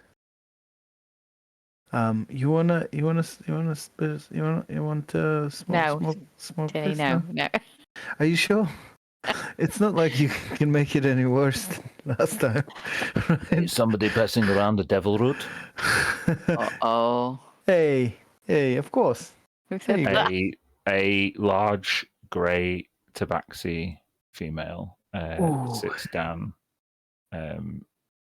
next to you. Oh, I like your fur. It's very nice. Is it okay? Is it racially insensitive to say fur? Should I have said kin hair? cloak. I don't give a fuck. Pass me the fucking weed. There you go. Please don't eat me. I know. No, I know you don't eat people. I have a very good friend. His name is Smoking Mirror. Do you know him? You're not friends with Smoking Mirror. Of course I am, and so is she. Like a really good friend. And point to Giselle and Mir. Yeah, She like takes a big old drag. we know him well. And then leans into you. Did he fucking send you to spy on me? Oh, why would he want to? Mir, come here. You gotta hear this. This is some good shit. My name is Winter's Moon. I don't want to smoke, Tilly. No, it's okay. It's no. Listen to her. She knows Smoking Mirror. No way. Yeah. Well, I wanted to go to the clan meeting, but as always, Smoking Mirror invites his brothers and sister. It's not fair. I spoke out of turn. Yeah. And he, sent me away to learn. So I'm here. Only been here a week. A 10-day. What you learning? Oh, I've got to ingratiate myself more with outer populations. I stand out too much. I am too brash. I'm too outspoken. Coming to a place full of mixes of people will make me more able to blend in, he says. Sometimes you have to stick your head out of the jungle and go into town. What kind of fucking town is this? But you've seen him recently? Oh, I set off, been here a 10-day, set off a 10-day before that.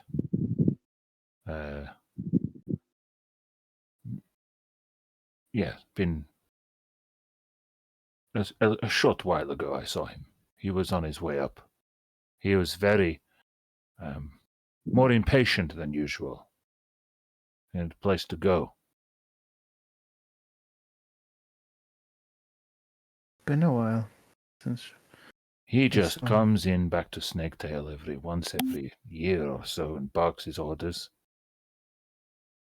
And then we don't see him. He just turns up for the clan meetings. Too busy adventuring. How do you know him? Oh, he's the son of the big clan leader, and he has assumed the title for himself.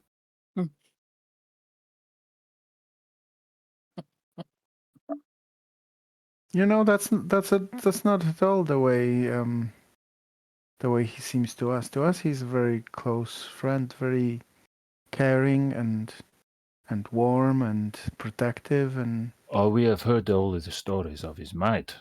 He must be a compassionate leader for him to usurp so many governments in so many human cities.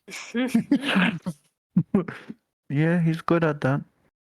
I heard that he pushed 50 people off a roof in Silvercrest. It's very possessive of roofs. He do likes those roofs. Yes, that's true. Oh man, I miss him.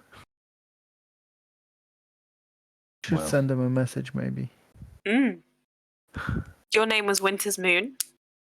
That's me. Do you know anyone else here? Not yet. Just you ladies. Yeah, this party's kind of a bust, right?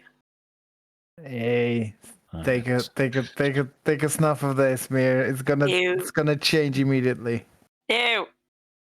Mistra doesn't wish that for me. Right. Okay. I sorry. I didn't know your god was like against this sort of thing. So. Where's Reva during this? She's here, like just she's currently speaking to a ghost. Okay. Does she look quite happy? A little bit uncomfortable. She's still like kind of looking through the person while they're talking. Like, I mean, it's a ghost, so Exactly. what else are you gonna do? Okay. As long as she's not like in the corner by herself or something. oh, sometimes it might appear that way. Yeah. Okay. Okay, so if you think the party's missing something and it's sort of a bust, what do we do, Mir? We have to turn it around. Like, we have to make it something much bigger. It was a silly comment, Tilly. It wasn't anything personal. No. Sometimes the best parties are the small ones. Mm. And if we wake up tomorrow and we don't feel terrible because we haven't been up all night partying, then that's a good thing, right? I know I'm really boring, and I know I'm the sensible one, and I don't want to smoke whatever is in that. I guess. I mean, I can't argue with this. Like, you've not sold your soul, so on the balance, I should probably trust what you say. But I could I don't know, if we get like into like funny moods and drink the rest of this wine, I could like turn us all into like, weasels, and we could go and jump around the place for fun. You know what I mean? We could do that. That sounds fun. People, everyone, would you like to be changed into weasels and go play around in the courtyard? Do I hear a yay? Make a persuasion check. Oh, can she roll a 2? I'll use my portent. Oh no! I probably wouldn't have rolled better. Okay. What's your bonus on a 2? Oh, it's just like it's persuasion +1. Okay. With a 3, this encouragement and weasel escapade is met with some of the ghosts physically disappear. In fact, the one that was talking to Reva's just gone, and Reva's now actually just stood on her own, like looking towards Tilly with like increased bemusement and confusion. What do you say, Reva? We go frolic in the midnight, in the moonlight. You know what I mean?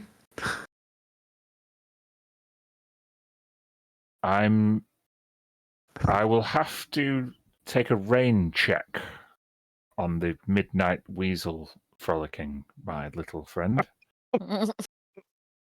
Okay, till he just slumps down. Deflated. As she slumps down, the door to Reva's dorm flings open, and you see a human woman with like the left side of her head shaved and the long blonde hair swept over to the other side.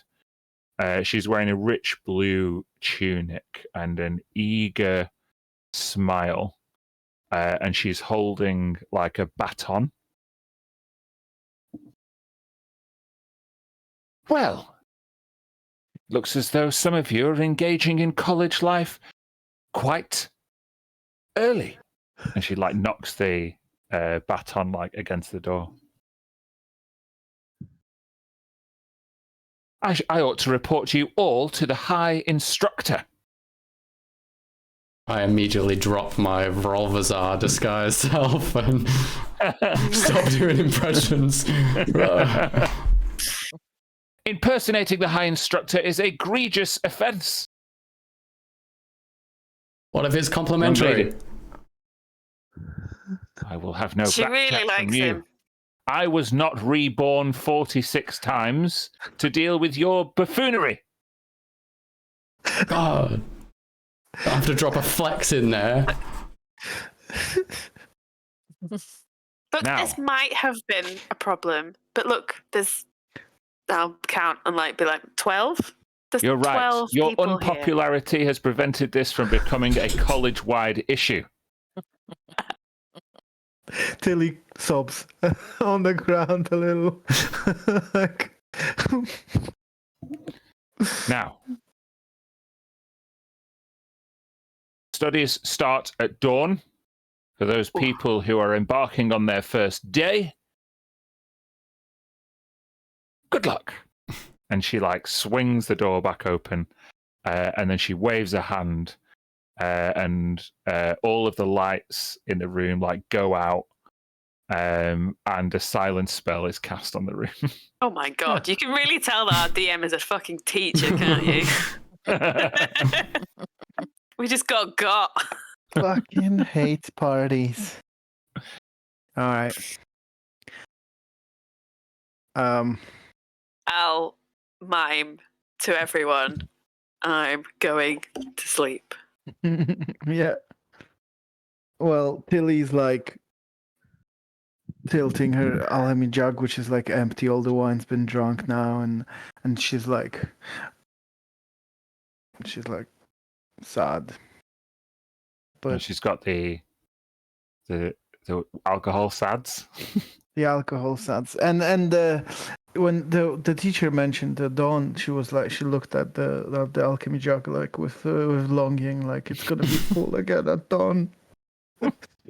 But I think it's time for rest. So she'll follow Mir and try and find a place to sleep. I don't know if we've been given rooms or we just find a bed. I don't know what the fuck. Yeah, there is a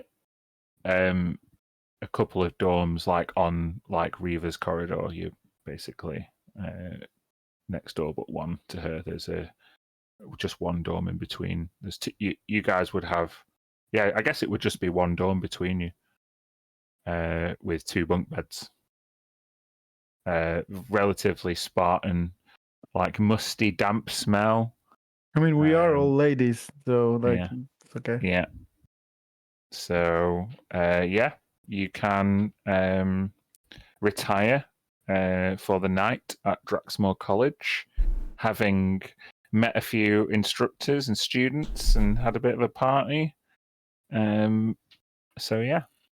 We will bring the session to a close after you all take a long rest. Nice. Woohoo! That's great.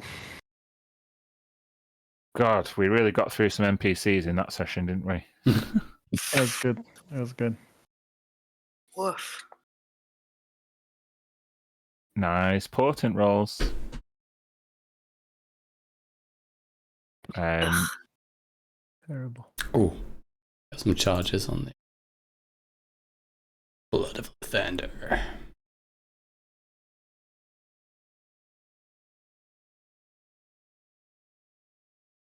Cool.